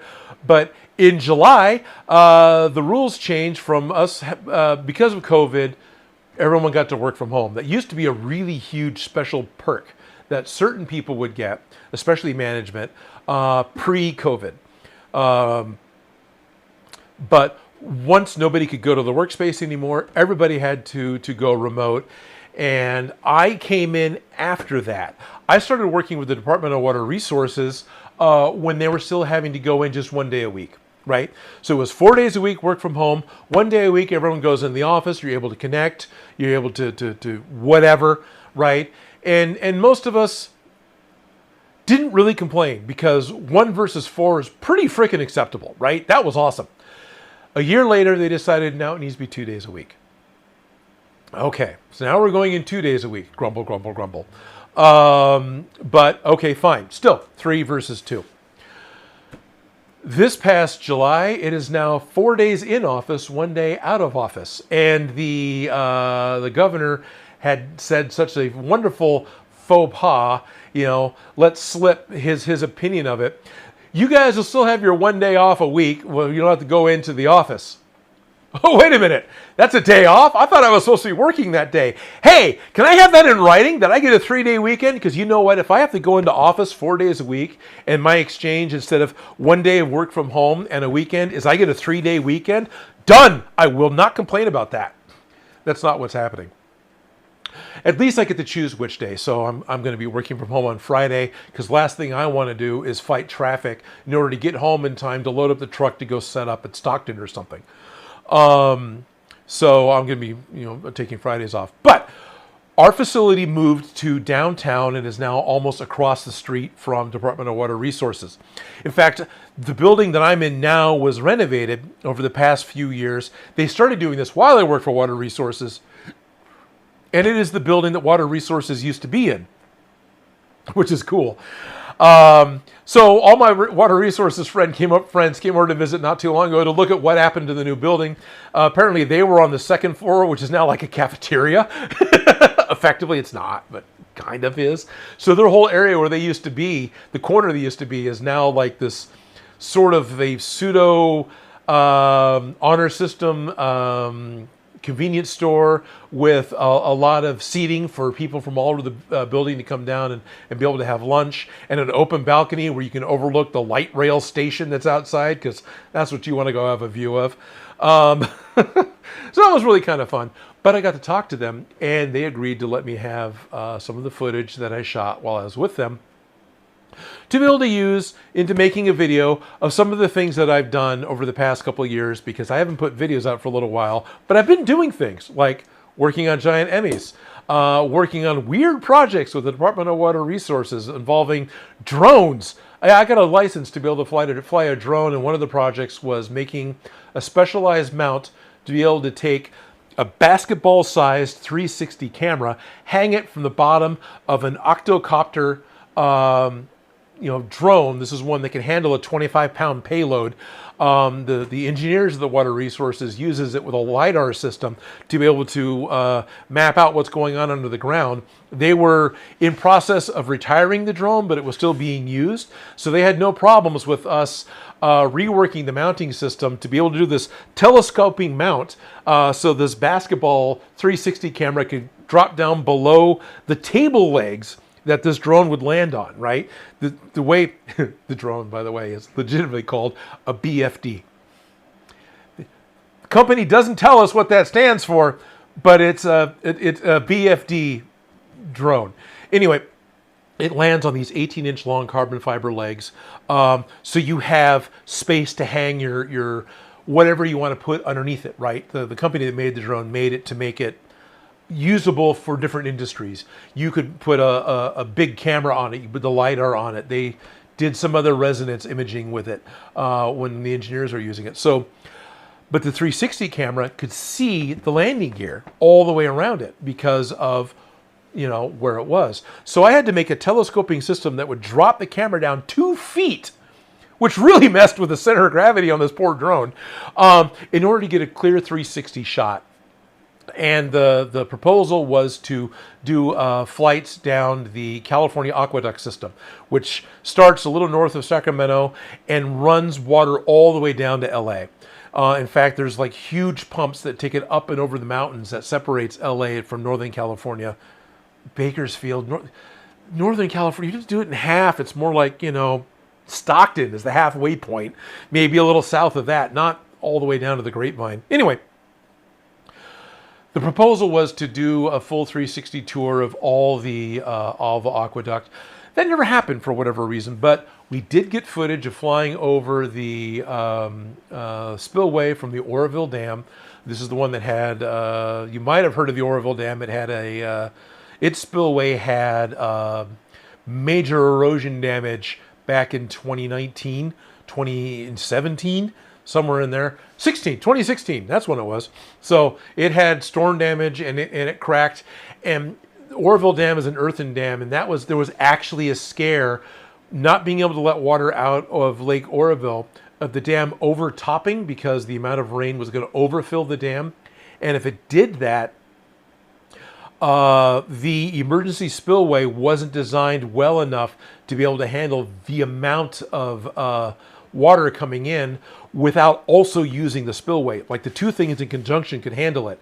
Without using the spillway, all the water would come over the emergency spillway, and that would erode the dam and make the dam fail, to the point that the city of Oroville was actually in danger and at one point was being evacuated. Fun stuff. I came in after all that. I wasn't there for that because the Department of Water Resources, these guys were there recording that. The video group for that went from like 2 or 3 people to 6 in order to be out there almost 24/7 recording all the repairs that went to this dam. So it's all fixed now. It works great now. No problems anymore. I got to be inside of that dam. I got to fly drones over it a number of times. I got to tour. I got to fly over that dam in a helicopter. One of the last things I got to do was a quick tour of the state, because they want to check lake levels. And the fastest, easiest way to get the photography unit, not the videography unit, but the photographers, to be able to take pictures of the lake levels, is you charter a helicopter, and because they don't own their own, and go fly around to, it was like 4 or 5 different lakes. It was Shasta and Oroville and Folsom, and then a few other smaller ones, as well as the dams that are all around these lakes, and take pictures of all this stuff. Well, you have your pilot, and then you also have your photographers, and the way the helicopter is set up, they're all kind of on the same side of the craft. Which, whatever, it's the way it worked out. Apparently the helicopter I in was a right-hand pilot, right-hand drive, right? Whereas most of the United States is left-hand drive. So they need ballast. So they almost always take a video guy as well to run a GoPro camera, because the photography unit needs to use the camera door. There's a special door the helicopter people, the DWR actually owns, that the helicopter people will swap out on their Bell helicopter, that has a little window that opens up so you can stick the camera lens out of it and you can get a clear shot of what's going on. So they're also, and that has to be the right-hand side door because that's what they own, is a right-hand side door that goes on this Bell helicopter. So you need a video guy to go out there with a GoPro that's attached to the bottom of the helicopter or one of the skids. And then I'm sitting there literally with my app, turning the GoPro on, turning the GoPro off. That was my job. I could see what the GoPro could see, but I couldn't change anything. I'd turn it on and off. That was it. It was a great freaking gig. I'll go do that anytime. That was awesome. But I got to see, you know, the dam and stuff. So I got to fly over Oroville, and that was really cool. Anyway, I just told you a lot, but I need to make a video about those things. I talked about that to my old boss from DWR, saying, hey, The footage, the 360 footage that we shot of Orangevale Dam, you guys have never made that video public. Can I use it? Well, sure. You know, there's a thing called the Public Requisition Act, PRC. I think that's what it is. Request. Basically, the public can request information from government entities because the public pays taxes, and that's what pays the government entities to collect this information. So, any member of the public can ask any government institution, at least within the state of California, for records pertaining to a particular thing. That agency then has 10 days to determine if this information is being asked for, is it okay to let this go out into the public, or is this sensitive information that we can't let go? And then there's a balancing act over what they can let go and what they can't let go, and then they have to respond that yes, they're going to fulfill the request, no, they're not going to fulfill the request, yes, we're going to half-ass it, one of those. Well, I was able to look at my boss and go, hey, can I public request? Because verbal is all you need. He just smiled and said, yeah, sure, no problem. So I'm going to be able to get the 360 footage that we shot flying over the Orangevale Dam, and I can put it on my channel so we can actually have a 360 video, as well as some of the other footage. So that's one of the videos I want to put together because that should be really a lot of fun. I was working with Joe Gillis of Beyond Geek. He also works for Water Resources, still does. The two of us, it was his idea to try and do this aqueduct tour. That's not going to happen. So he's also going to collect some of the other footage. I just talked to them like maybe 2 weeks ago about getting this stuff. He's going to collect some of the other footage for me so I can edit all this together. So yeah, you know, what videos do I have coming up? Honestly, I need to get stuff out of Never Edit Land from years ago as well as months ago. I want to do the drone video that I did for the Water Resources. That'll be a lot of fun. That's got some really unique stuff, and it's something that I made. I made this. It looks bad to me as the artist, but it was functional and it was safe and the engineers were happy with it. So I don't care how bad it looked. And it was a prototype. It wasn't supposed to be perfect. So I got the video for that. I got the video for making Emmys. We've documented the process for 2 different years, making 3 different Emmys. I need to make a video for those. I made a foam leg for a droid for Chopper, for R2 and the D Squad, one of their members. So his fully 3D printed Chopper remote control droid can have one of his astromech arms up holding onto this lightweight foam leg that wouldn't cause a problem. Wow, that's cool. That wouldn't cause a problem to the servos of the head, and that became this donation box because one of the things that the droid group does is they raise money for children's charities, and so that was the donation box that Chopper would run around and do. So I've got all that shot to do. And then Shock Grumman decides they want to build a droid, and so we're still in process of putting the motors into it, but we've got a fully built, I mean, you've seen it in some of the live streams, fully finished, static, light up prop. This thing could totally sit in the back corner of a Star Wars shot and not be a problem of this R6 unit. So it's not an R2 unit, it's not an R5D4, it's a very happy medium between the two. And need to be able to make that into it. So I've got all these videos that I just need to do before I actually start. You know, I made clue pieces twice. All these things I need to get edited to put together. I'm sorry I haven't been paying attention. Clippies. Quiet Rioter. I hereby ask for records regarding the use of my pocket sand as a defense mechanism. My name, Rusty Shackelford. Well, I am so glad, Rusty, that you are able to request Public Requisition Act, and a government employee, your use of pocket sand. What I'm going to need from, so this is a verbal request, that's great. What I'm going to need is what department you think these records are kept at, and I'm offline. Okay. What records these are at, what department I need to talk to in order to get these records. But no, that's literally the way it works, and literally that is an acceptable request. Successfully reconnected. Okay. Logistics specialist was a remote activation technician. Wow. So how far back? I rambled for a while here. Yum. That's probably a comment about the quality of the kitchen. Hello, we're live. Oh, good. That's where he was. I'm going to try and catch up now. I had to sort of move. Okay. Elaine Rodriguez Kelly 8290 says, hi! Okay, just as a guess, 8290, I see these numbers, and having done email and usernames often enough, is today your birthday? If it is, happy birthday, Elaine. Let's see, because 8290 in American dates would be August 2nd, 1990, right? So happy birthday, Elaine. Noid Lujan 31, can you make a Zero Gold Ranger staff? I want to make some more Power Ranger stuff. We're supposed to be working on one. Shock Rumble was talking about the move out. So the final move out push day that we did was a 31-hour day. From when we started, in that morning of running over early to get going on that last Sunday until we finally got the load at like 1 p.m. I had to call into work and go, I got to take the day off. Like 1 p.m. we finally got the trailer back to the house for the final load in. It was a 31-hour day that we did. I have done, it's only been a handful, but I've probably done too many more than 24-hour work days at this point. The longest editing day, I've done a lot of those for Odin Makes where it went overnight. But I think the longest single honest editing day I did for Beyond Geek, which is also probably the longest single day I did. And at the time, I found caffeinated chewing gum.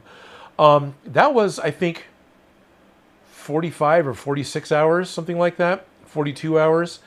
Prior to that, I made props for Play Incorporated, and that was, I showed up for normal work, and someone else was in charge of the project. At the end of that workday, the president of the company saw it and went, oh God, we need this tomorrow. Odin, can you make something work? That ended up being like a 36-hour workday in order to make the Mind Phone prop for me, because I had to work overnight in order to get all that done. So I've, done a few of those. And that was a 31-hour workday to get the last of the house moved out. Chelsea's remembering the look of the gardeners being impressed when I moved certain things by herself was totally worth the embarrassment of trying to move out in front of the gardeners. Yeah, no.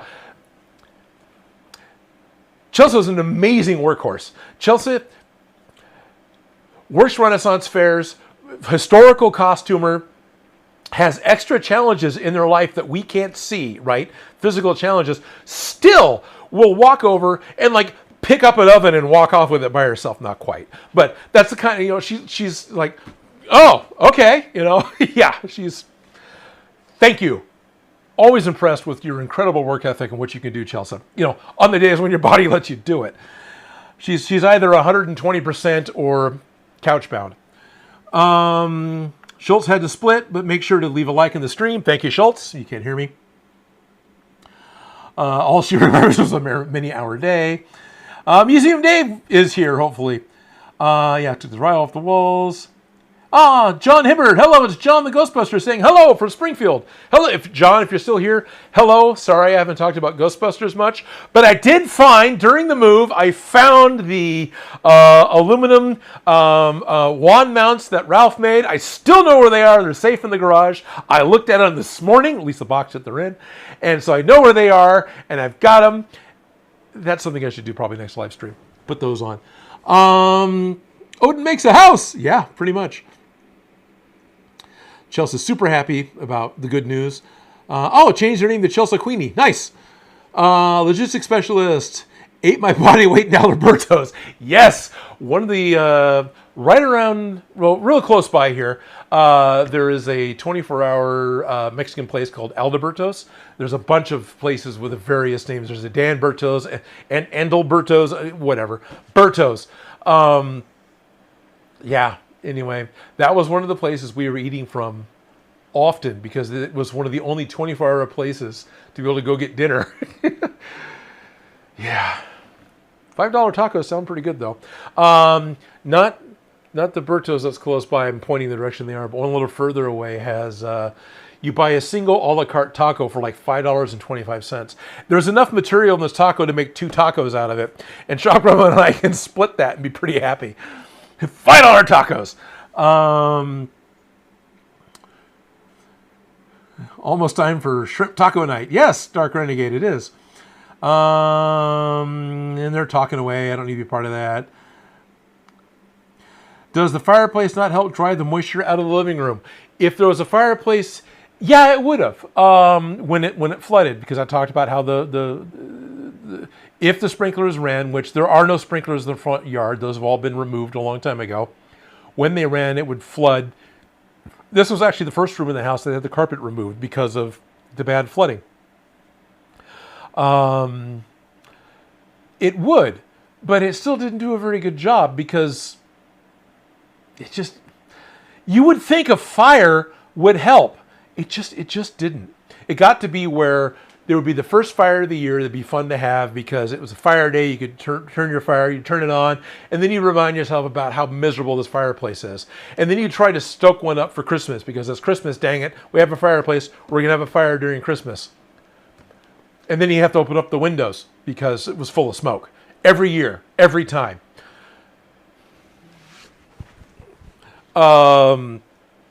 Literally ended up buying an electric heater that looked like a fire for a fireplace. That sat in the fireplace. You turn it on, it had a little projection of flames that went out the front of it onto this little piece of plastic. It had cast birch logs that sat on top of it, that had a rolling unit inside that made the embers look like they were flickering. That thing was a way better fire than any physical one we had in this joke that used to be over here.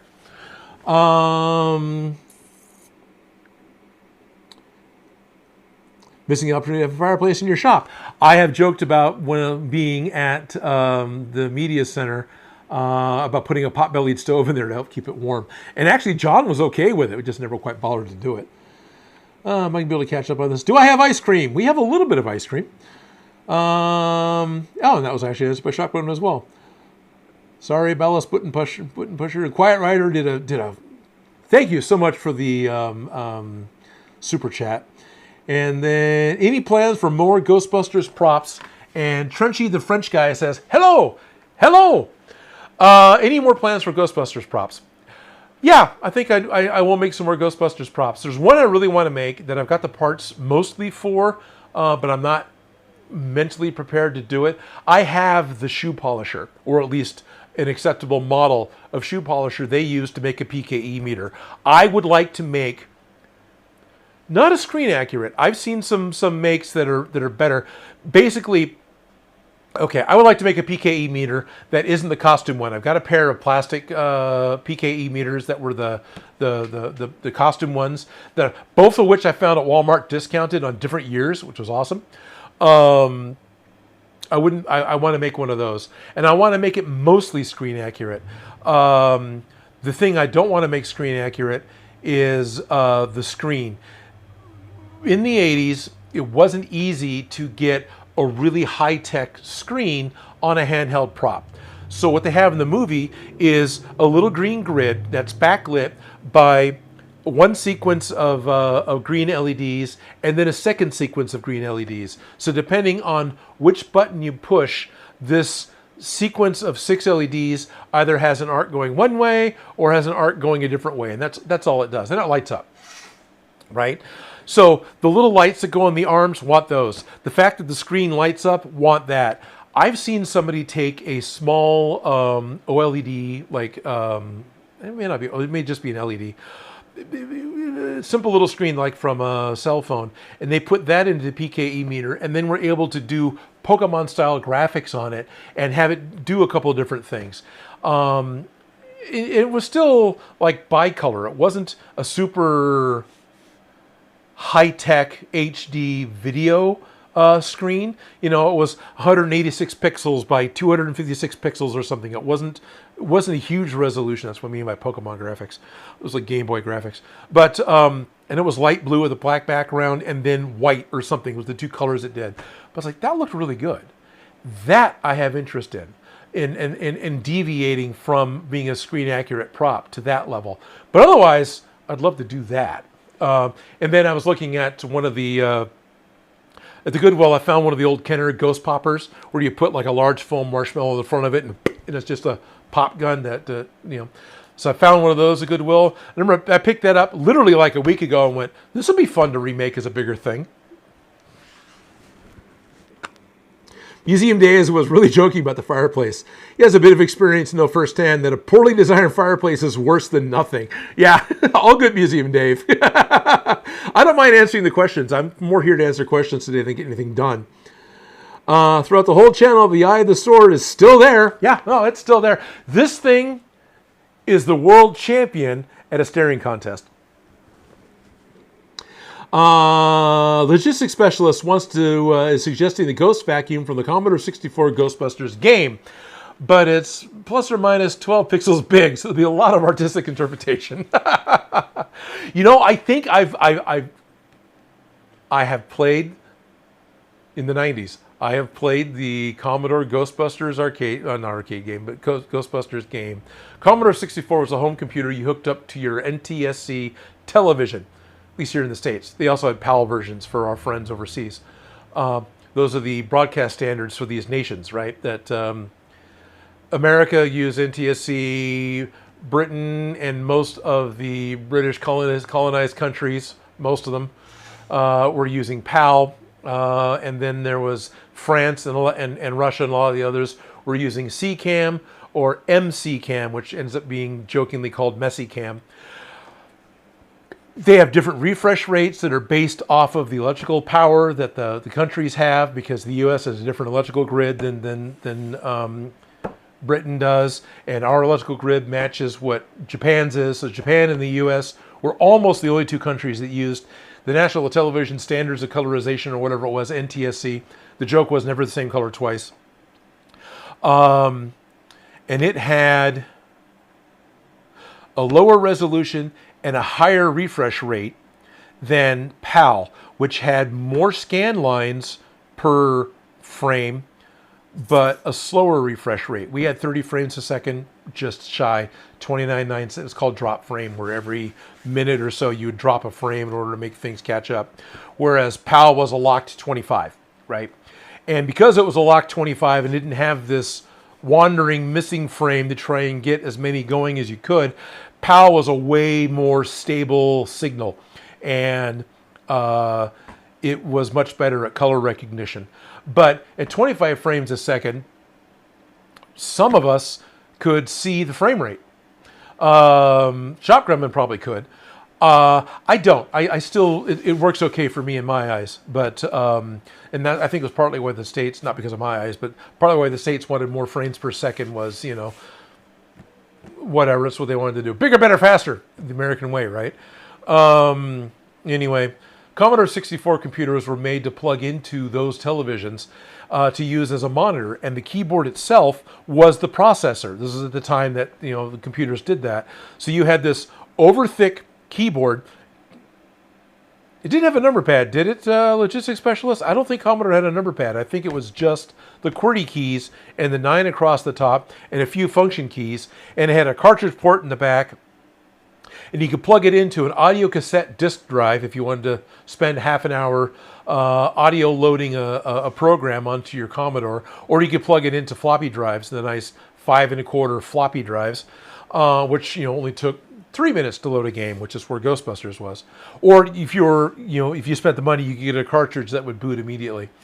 And it all ran to your TV. Commodore 64s were great, and they were rock solid, and they're actually coming back a little bit. There's people who are remaking them using modernized chips based off of the classic chips, and instead of plugging it into your NTSC TV, they have an HDMI output, which makes them plug into any HDMI port monitor, which is really cool. And then, if I remember right, these new 64s can still use the old peripherals, which have a 5-pin MIDI cable port is how you plug in your disk drive. Anyway, fun stuff. Sounds like a great idea to be able to use the old Ghost vacuum for the Commodore 64 game. Smash Ups is here. It's been too long, Odin. Yes, it has. I hope me rambling by myself for however long I'm going to be doing this. I got another hour, I guess that's it. For however long I'm going to be doing this is entertaining enough for you guys.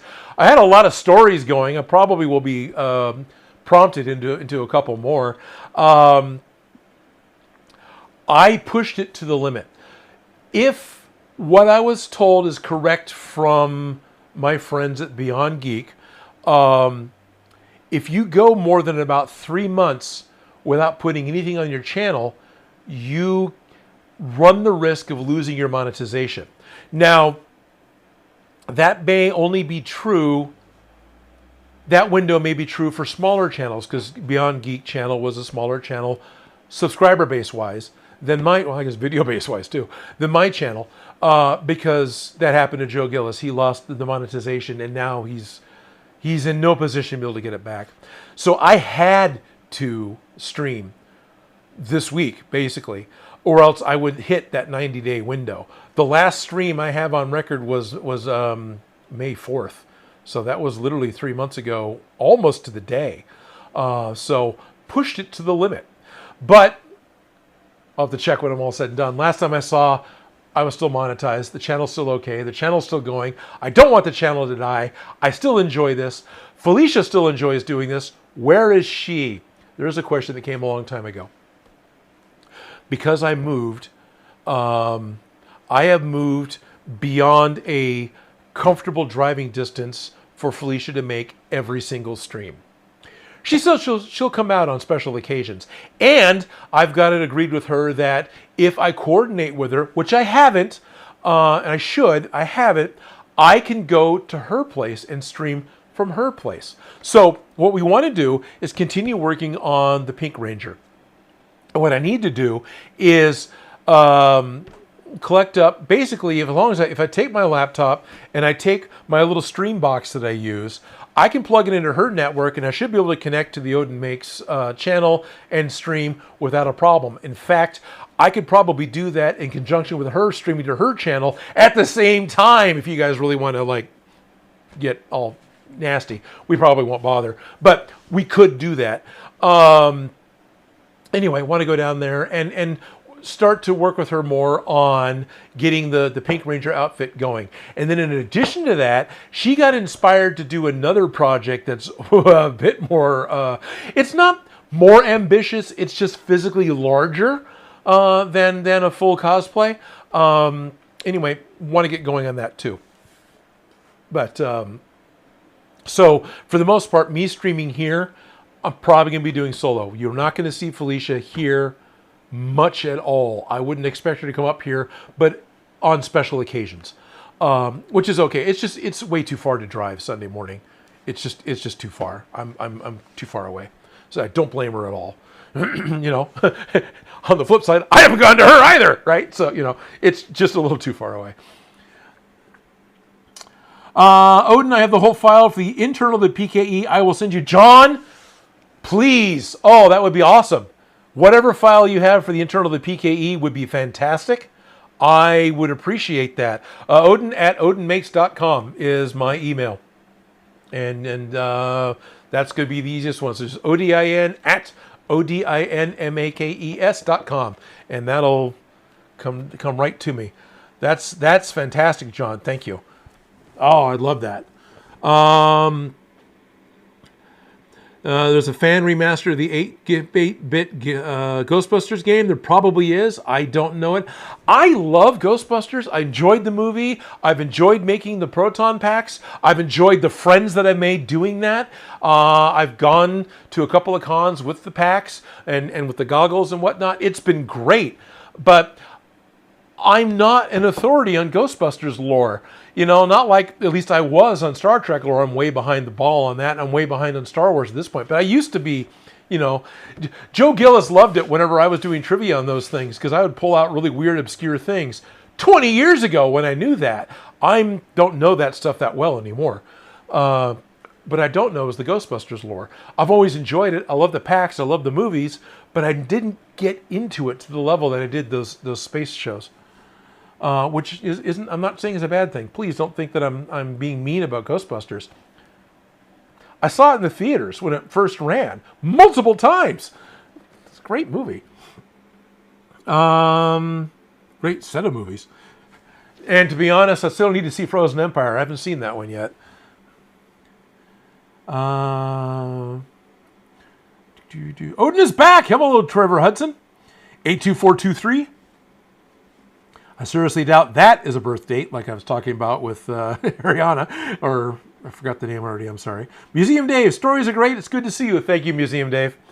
My current projects are Judge Dredd helmet, cool, and a Hellraiser puzzle box, also cool.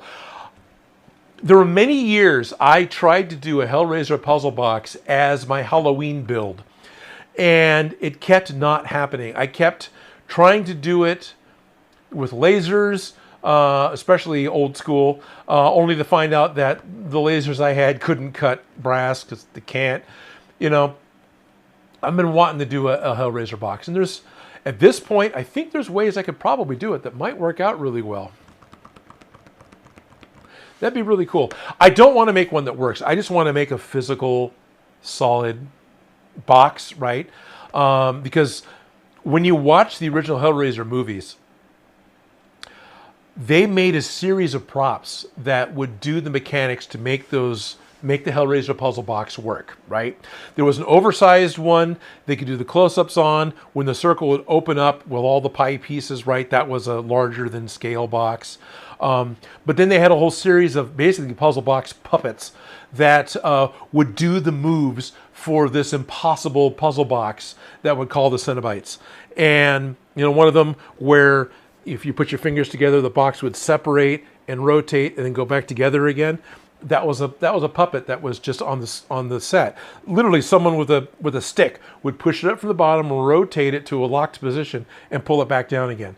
And then there were other parts where it would make other motions. I don't remember all the moves that you did. Those are the two I really remember, was that one, and then, because you would spin the circle at some point, and it would open up. And I don't really want to know how to open up a Hellraiser box. I don't need that kind of drama in my life.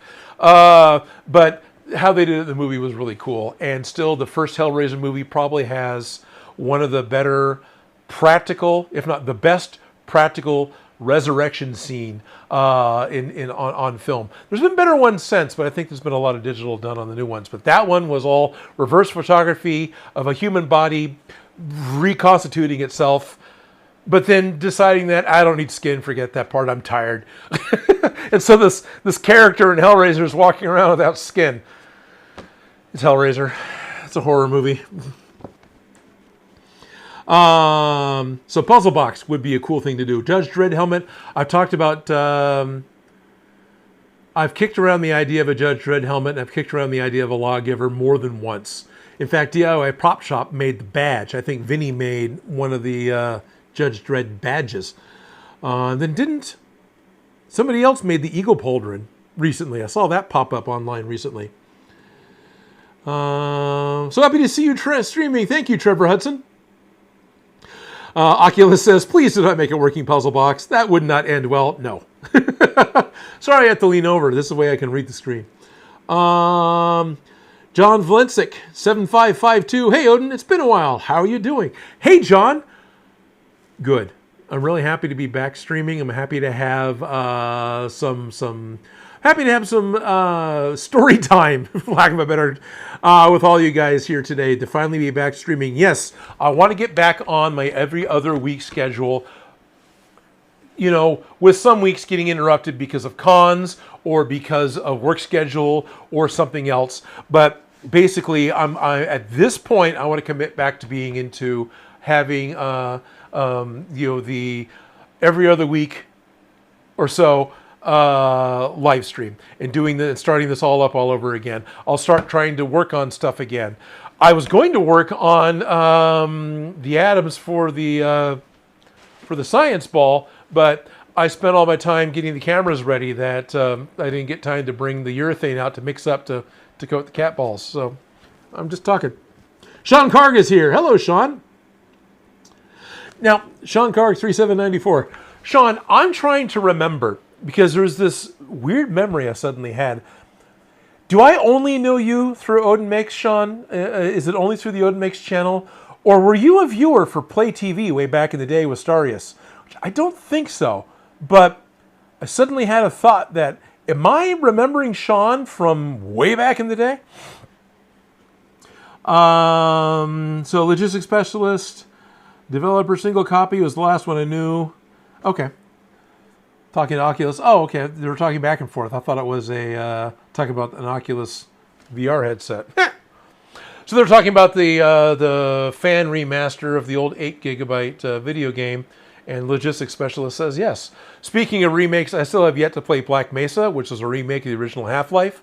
I actually paid for that thing, I think, or was it a free download? Either way, I don't think my computer's strong enough to run it. It's remastered beyond my capabilities. Nope, found you through Odin Makes. Okay, cool, Sean. And what's awesome with Sean is he's one of those guys that will message me on Facebook and send me stuff through Instagram. Thank you, Sean. I appreciate getting a chance to be able to talk to you time and again outside of Odin Makes. Smash Up Mashups, which talked about it, he posted it again, or they posted it again. Thank you, Smash Up. In case you missed it, with Shrek 5 on its way, suppose you'll make a prop from the previous 4 Shrek films?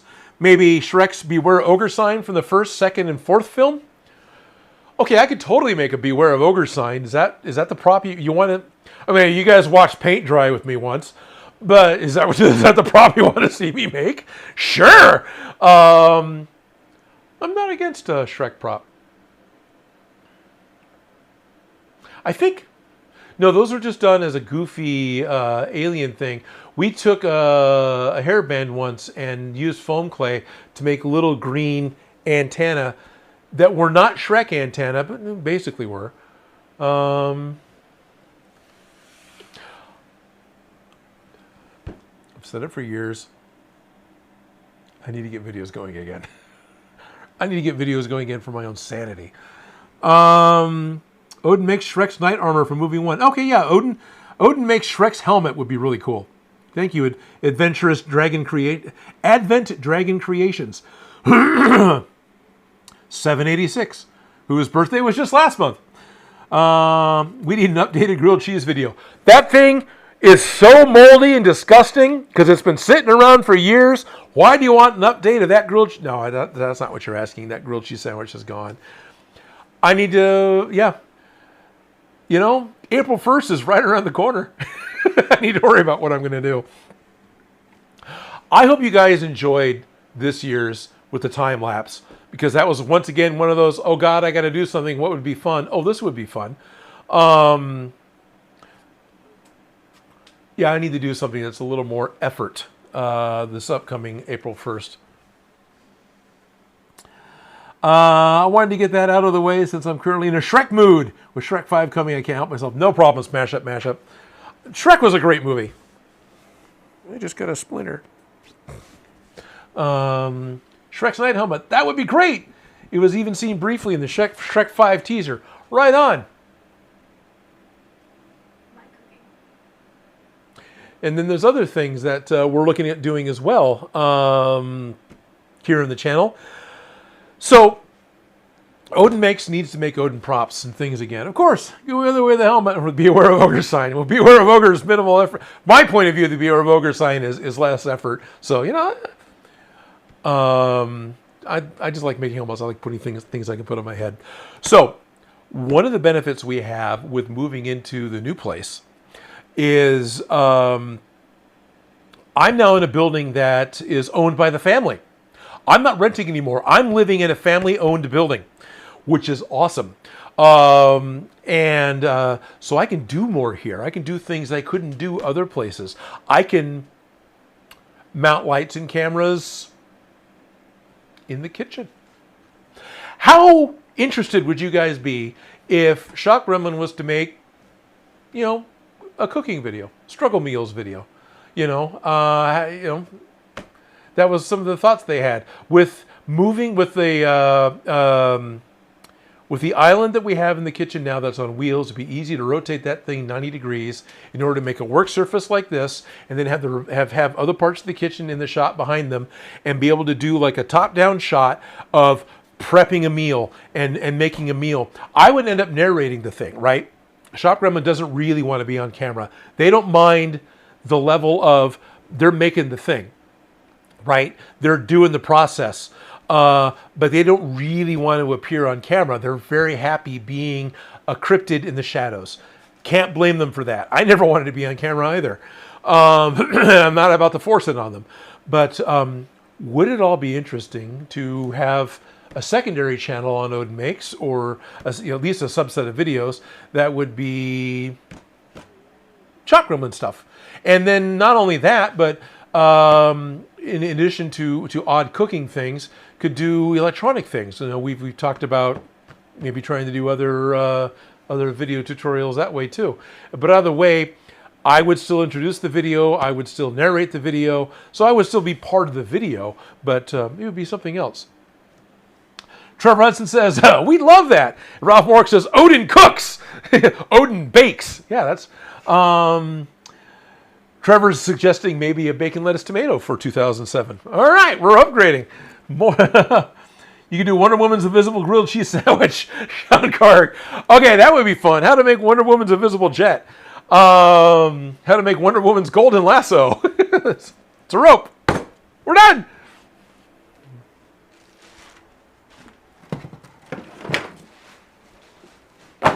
We're done. This is the state of my clue rope. I need to finish sewing this together for one of the clue props. Funny, I pick it up and I just think of the television shows we were watching when I was working on this. But that's the final clue prop I need to finish from my collection of clue of clue props. We'd love that. Also, congrats on moving into your new workshop. Thank you, Smash Up. I look forward to potential and tentative props and stuff in the future. Seeing you make props was the reason I subscribed to your channel. Thank you. I think that's the reason everyone subscribed to the channel, and everyone who's still watching, everyone who's still here with me doing live streams only for too long.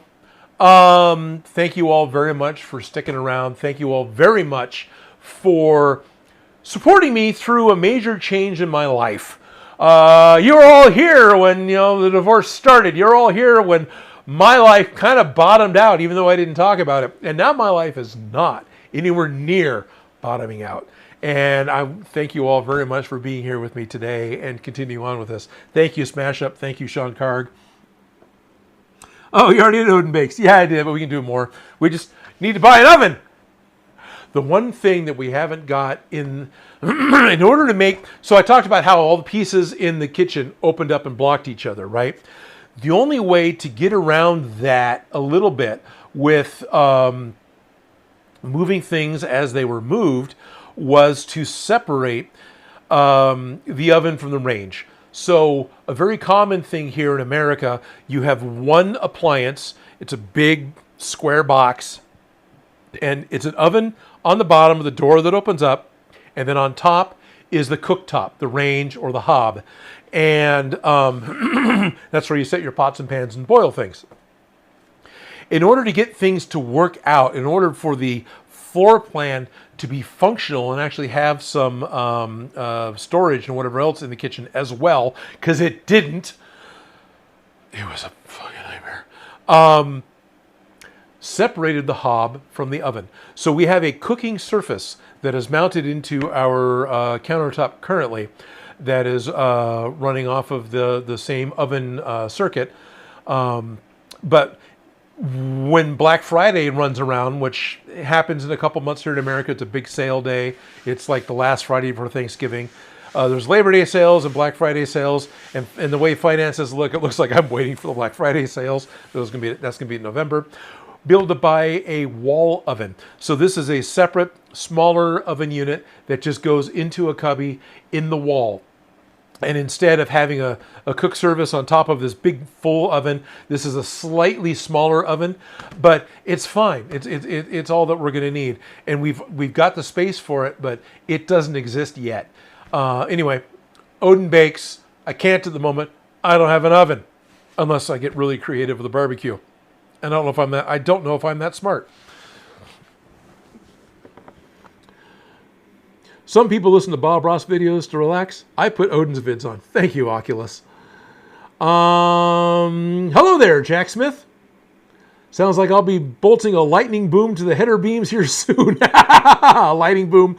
So logistics specialist, I'll be honest, I have a super simple lighting boom right now set up. What I've always had in the past, for those of you who don't know, was a pair of aluminum tubes. Where's a proxy aluminum tube? Those are really tiny. Oh, well, I've got a chopstick and a hobby knife. So what I did for the longest time, is when I went into the media center, I had it's a 10-foot long aluminum bar, and then I had a speed rail coupler and a secondary 10-foot long aluminum bar off the top. So it became this kind of a T, right?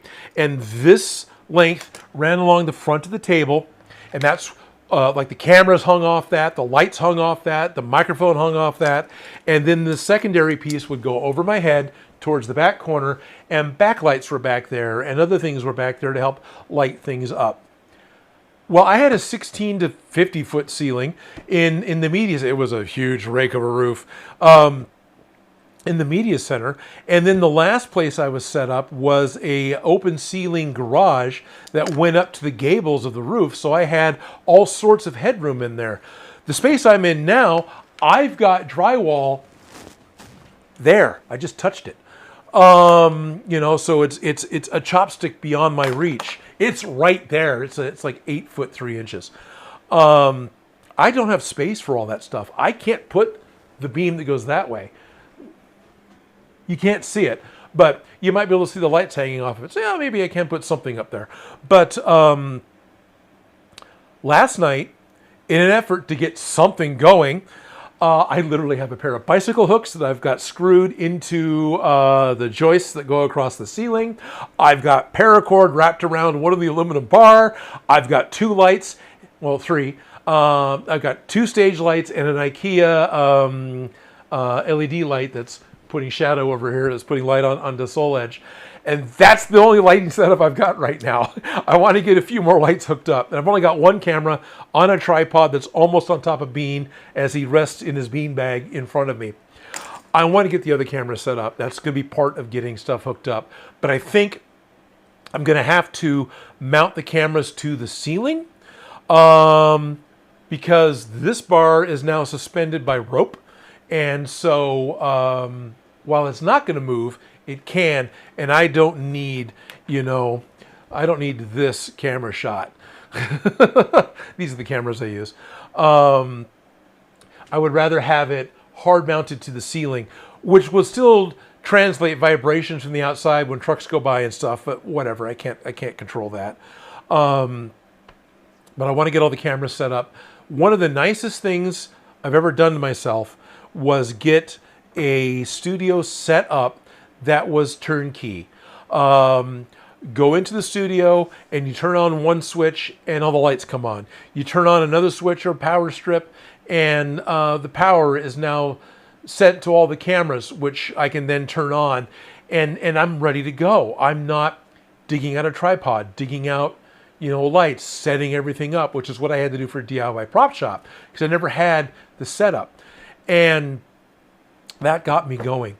I had that set up pretty much ready to go at the last house, but now honestly it was outside and it was hot and it never worked. Now I'm in the living room. It's climate controlled ish. It could use better insulation than it's got. This room gets pretty warm still, but it's better than being out in the garage or out in the shop. But most importantly, what's really helpful, Shop Gremlin is very comfortable right there. The few times I've looked off camera to answer questions, I'm seeing a hand go up. Yes, Shop Gremlin has hands, they don't have claws. And not today anyway. And I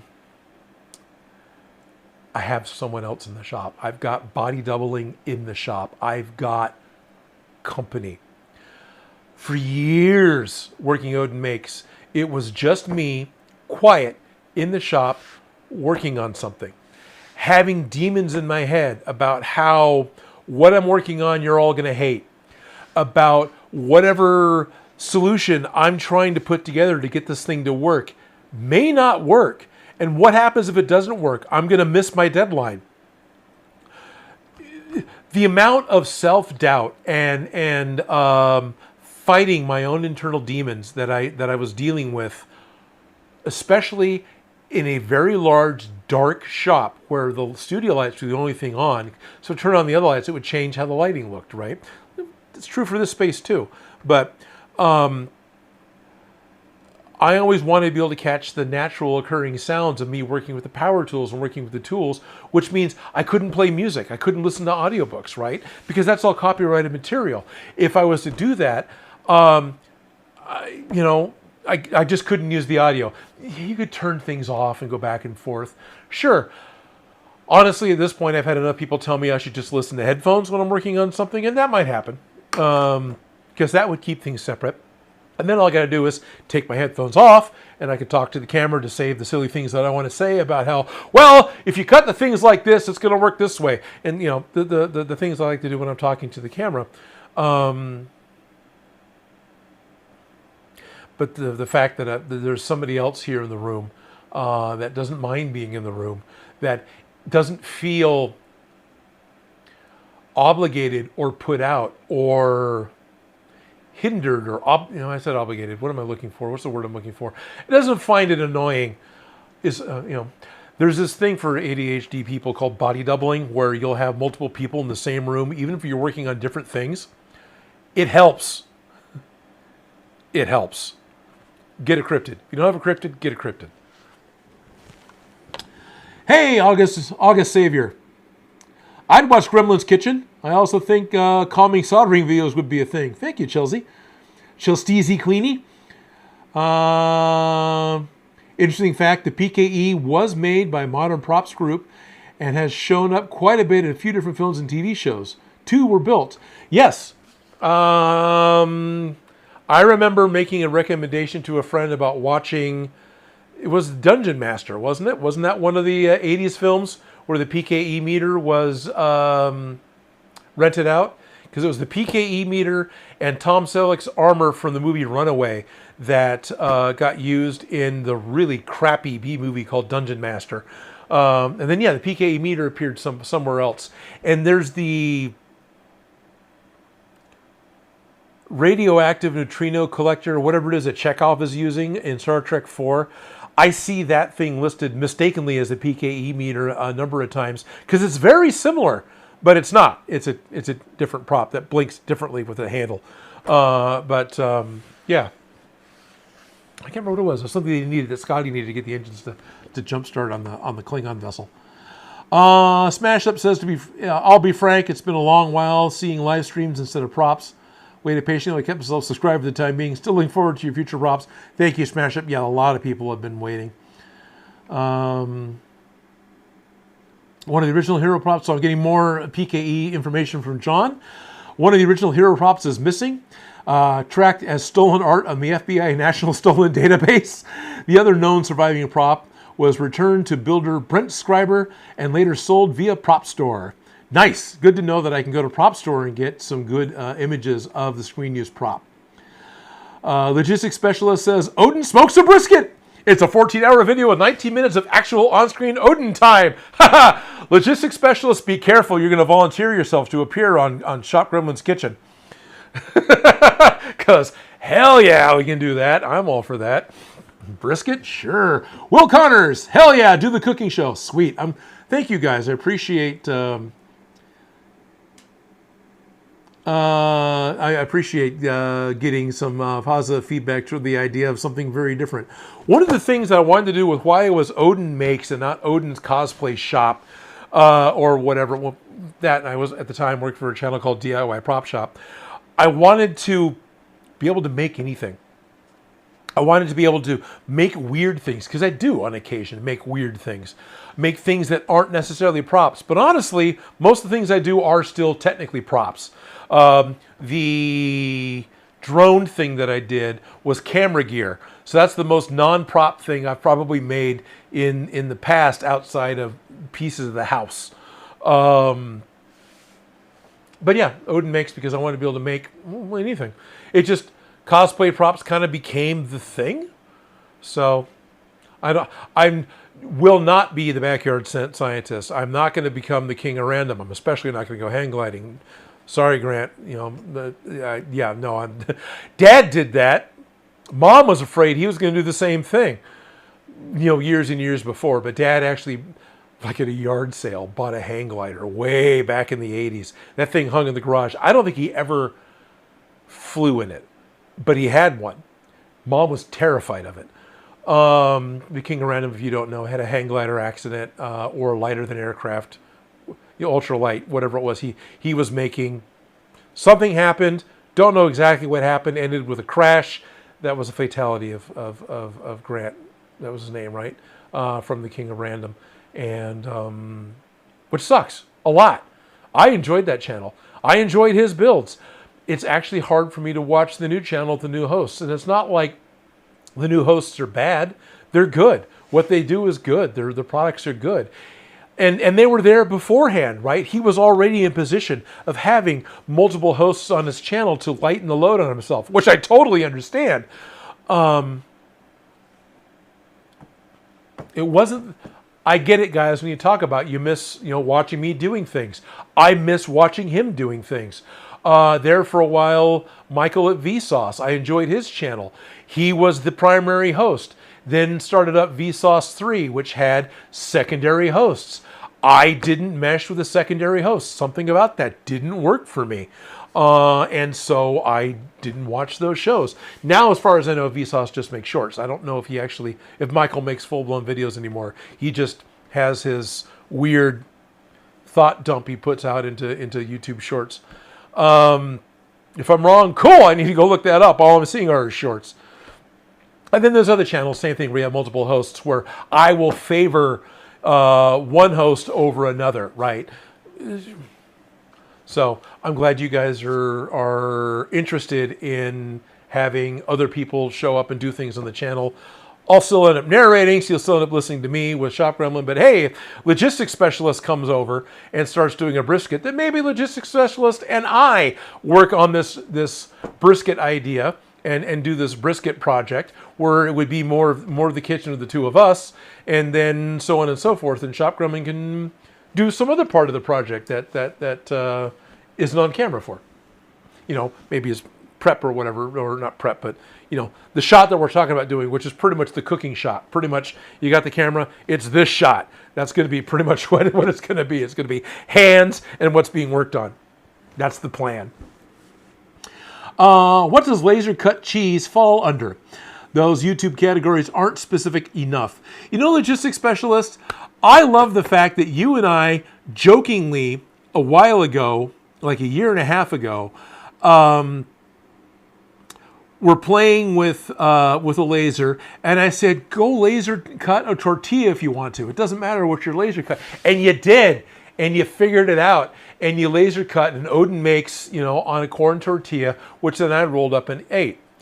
At this point, there's a YouTube channel where somebody is laser cutting pieces out of tortillas and then making a deep fried tortilla Converse shoe stuffed with carnitas and then eats it, or makes a PlayStation, or these different things. He makes basically a model out of tortilla, stuffs it with some sort of appropriate stuffing, either deep fries it or bakes it. There's a whole channel for that now.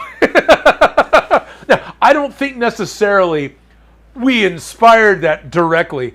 That's giving a lot of errors to ourselves. I think it was more along the lines of, it's a similar idea that someone else had. But it's funny to think that we had this idea, we joked about it, and now, lo and behold, I find there's a channel that's all about that. Sean Karg says, yeah, Odin is my favorite host on this channel. Thank you, Sean. Yeah. Thank you. Yeah. Thank you. It's not Bean Makes. Trust me, you don't want to see what Bean makes. Bean's the dog.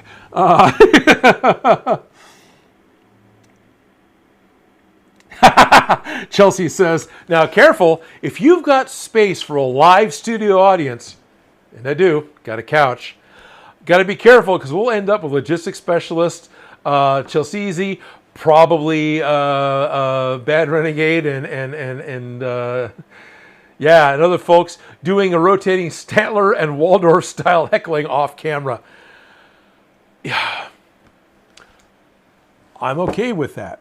But if you guys start, oh cool. But if you guys start doing that type of thing, I'm going to point a camera at you. Okay, so John says the PKA was shown in They Live. Okay. Hulk Hogan, Suburban Commando. Oh, God. Knight Rider, just to name a few. Right, well, Knight Rider, all sorts of stuff appeared on Knight Rider. Didn't Knight Rider save the Breaking Dam from Superman as well? But didn't the PKA, I swear, the PKE meter was in Dungeon Master where Richard Mole was the bad guy and the heavy metal big hair band Wasp did the theme song for it.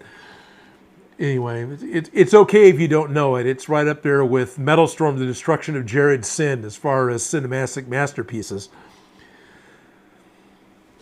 The gigameter from Ghostbusters 2 was used in Star Trek: The Undiscovered Country. It was slightly modified for Star Trek. Really? Cool. And Spirit Halloween is releasing a gigameter prop this year. You know, I love the Ghostbusters talk, guys. I thank you so much for popping in. I love it. I really do. I enjoy this. You can see it when they're searching for the assassin's uniform and magnetic boots. Oh, really? Interesting. I love how much of a big deal they made. So Star Trek 6, The Undiscovered Country, is what we're talking about, right? Yeah, Undiscovered Country. Okay. Star Trek 6, The Undiscovered Country is the murder mystery with the locked room murder mystery with the Klingon ambassador being killed by somebody and Starfleet being framed for it and Kirk taking the fall for it. That's the whole thing for that movie, right? If I'm getting it wrong, let me know. I'm boiling it down to real basics here. Chekhov has his aha moment where they find magnetic boots in someone's locker and they take it to that person. And here's the magnetic boots, which is like slightly specialized ski boots. And you cut to the alien's feet, which are these like webbed 7 toes on each feet. And the metatarsals of the feet are open. So it looks like spider web feet. He looks like roots, you know, and he's barefoot because he can't wear shoes. So I was like, yeah, that's not the killer. The props, something fun with that. I've actually got a book on it somewhere too.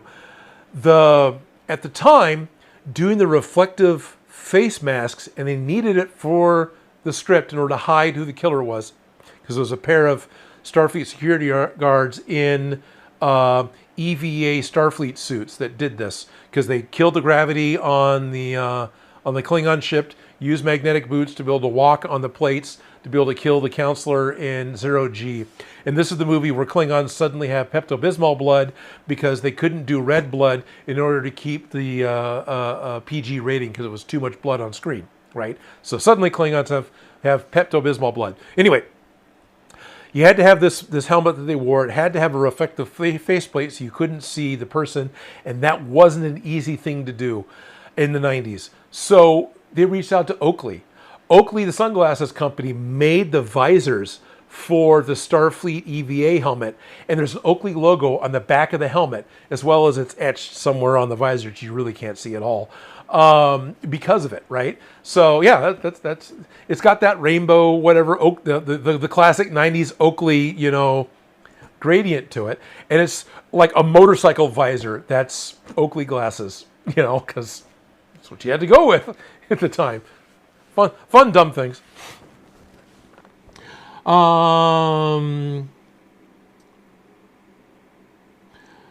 August Savior, what's your favorite props that you made and did a video on? That's a. My canned answer is the 2 favorite props I've built. Probably one because it was hard to figure out was the Half-Life 2 gravity gun. That thing it's asymmetrical, yet symmetrical, and weird, and I really enjoy building that thing, and it's delicate, which sucks. And then the other one that's really cool is because of how I ended up making it, it's the Baron Zemo mask. Believe it or not, that is one of my favorite helmets that I've made because I made it's 2 layers of 2mm foam. It is a foam cosplay to make it look like fabric or at least look like the CG representation of fabric they used in the show. And I actually made specialized 3D printed tools in order to put the corduroy texture onto it, and it's all these weird banana shapes that glue together to make it. That was a fun one to make, and it was fun because it turned out really well, and it was fun because AJ at the media center had his Bane jacket, which was as close as we were going to get to Baron Zemo's jacket. And he would put that thing on. And of course, the mask fits me, so it fits almost everyone else because I've got a huge head. So AJ was able to put that on, and he did the whole Baron Zemo dancing thing, and then went out back and danced in front of the passing train to the media center. So there's a lot of like really fun behind the scenes stuff for that prop that I've got good feelings about, and why that one's one of my favorites. Because to look at, it's like, that thing? It's a purple ski mask. A logistics specialist is threatening a full-scale braised vegan ham jackets is the next frontier. Vegan ham jacket. What is a full-scale braised vegan ham jacket? Vegan ham, get it. What is a ham jacket? Is the next frontier. We have to take it back. I don't know who this Bologna Kicks guy is, but we're coming for him. Okay, logistics, yeah. Bernie Davis says the PKA was one of the most rented props in Hollywood. Gigameter was in TMNT public transit video. Oh, funny. I also like the rotating red laser that was like Last Starfighter and Airplane 2 and Star Trek The Next Generation. The most expensive whatever, one of the most rented props ever, because literally a prop house made it as a generic prop. They just did it. It was like 5 rotating tubes of neon that they didn't rotate. That's the wrong way to put it. They would sequence. The tubes didn't move, but it would turn on, turn on, turn on, turn on, turn on. And because it was done in the 80s in these long tubes, they were neon. It appeared in everything. And as far as I know, that prop still exists. And it's it rolls around on the floor. It was probably in Buck Rogers in the 25th century, that television show. It's probably that old.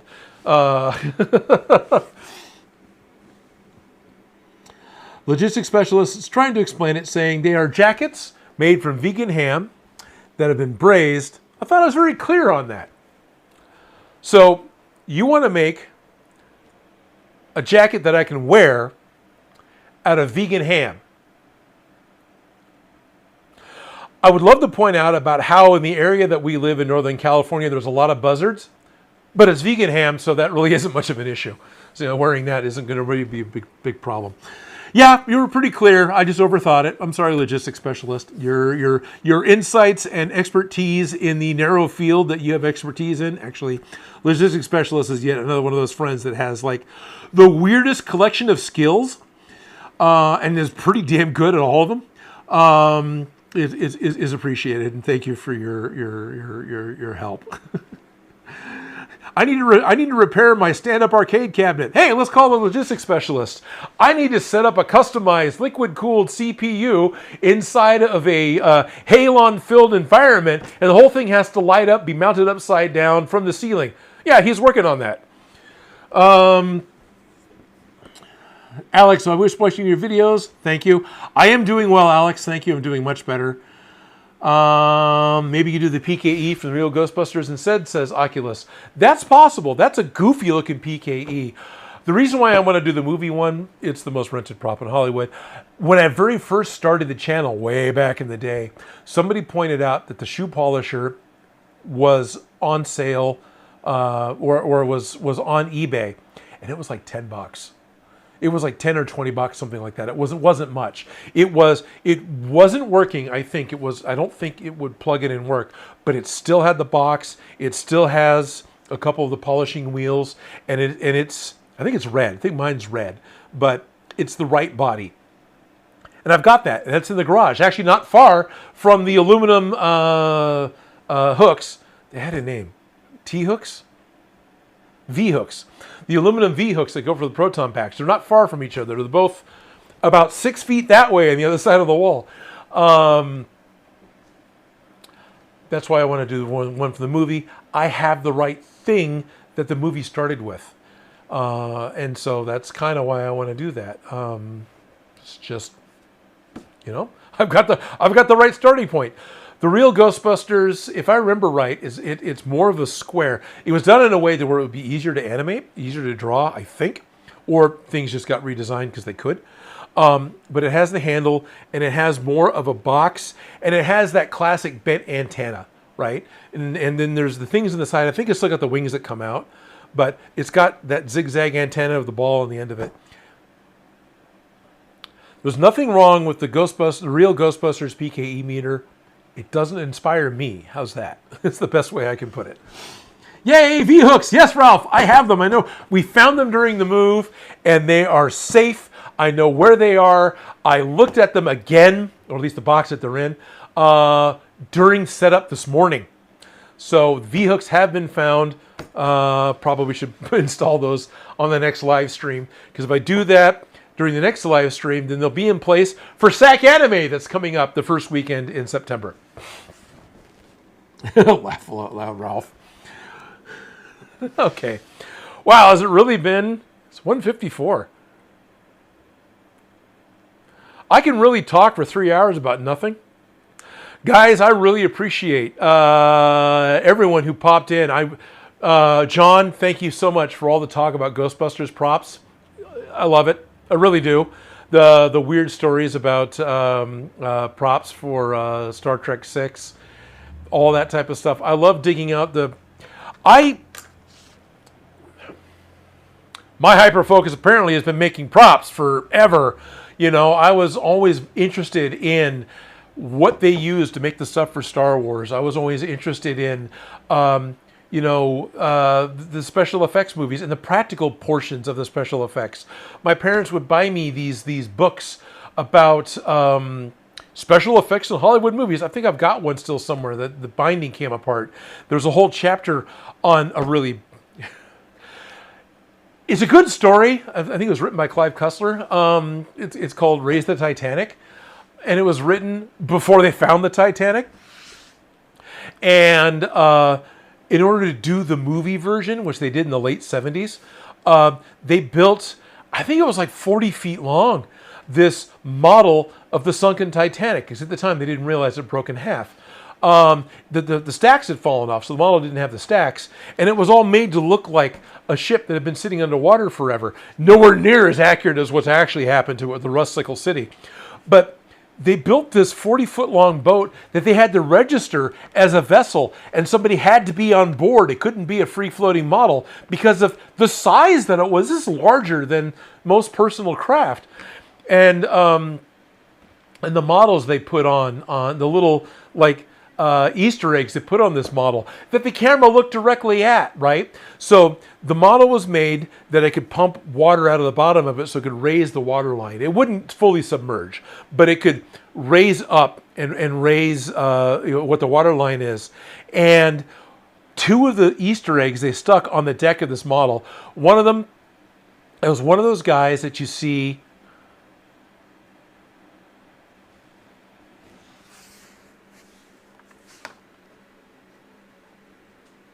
Oh, okay. I'm dropping in and out. Sorry. One of those guys that we be turning you get the little model guy that's turning the giant popcorn drum in the popcorn maker, like at Disneyland. He was one of those types of guys, but he hooked it up to a water spout, so it looked like he's cranking this thing and spitting water out the side of the ship. The camera literally looks right at it, right? It's painted to kind of look like other parts of the ship, so it's just this mechanical thing, but it's this guy turning the crank. And something else the camera goes right over. In the late 70s, one of the earliest Star Wars merchandise things you could get a hold of was a necklace with a pewter R2-D2 on it. And this is just a relief R2-D2 with legs that were separate, right? And it was a kind of a hollow cast.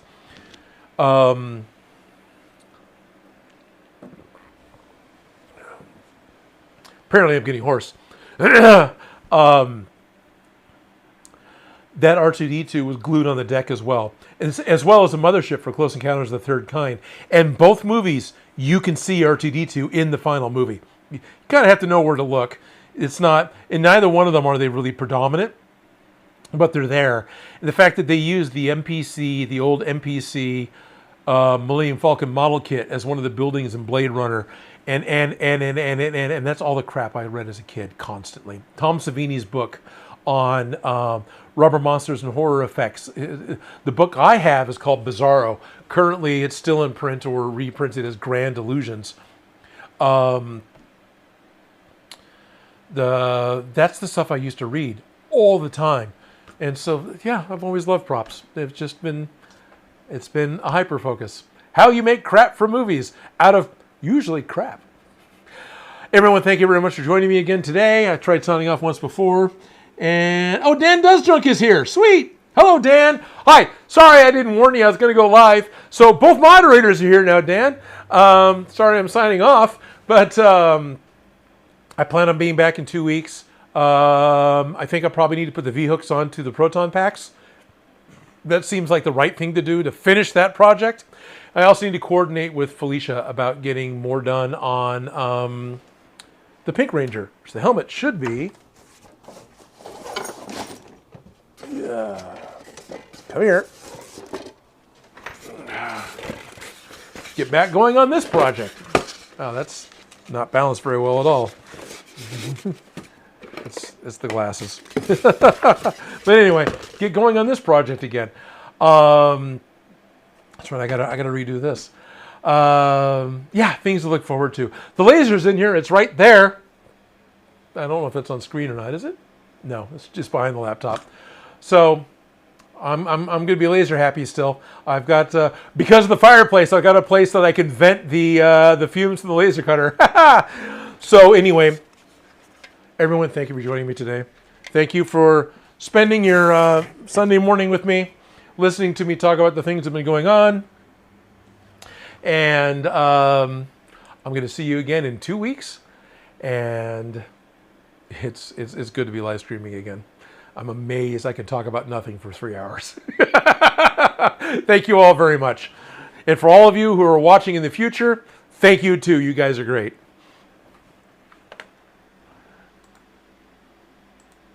There it is, the button. Good night.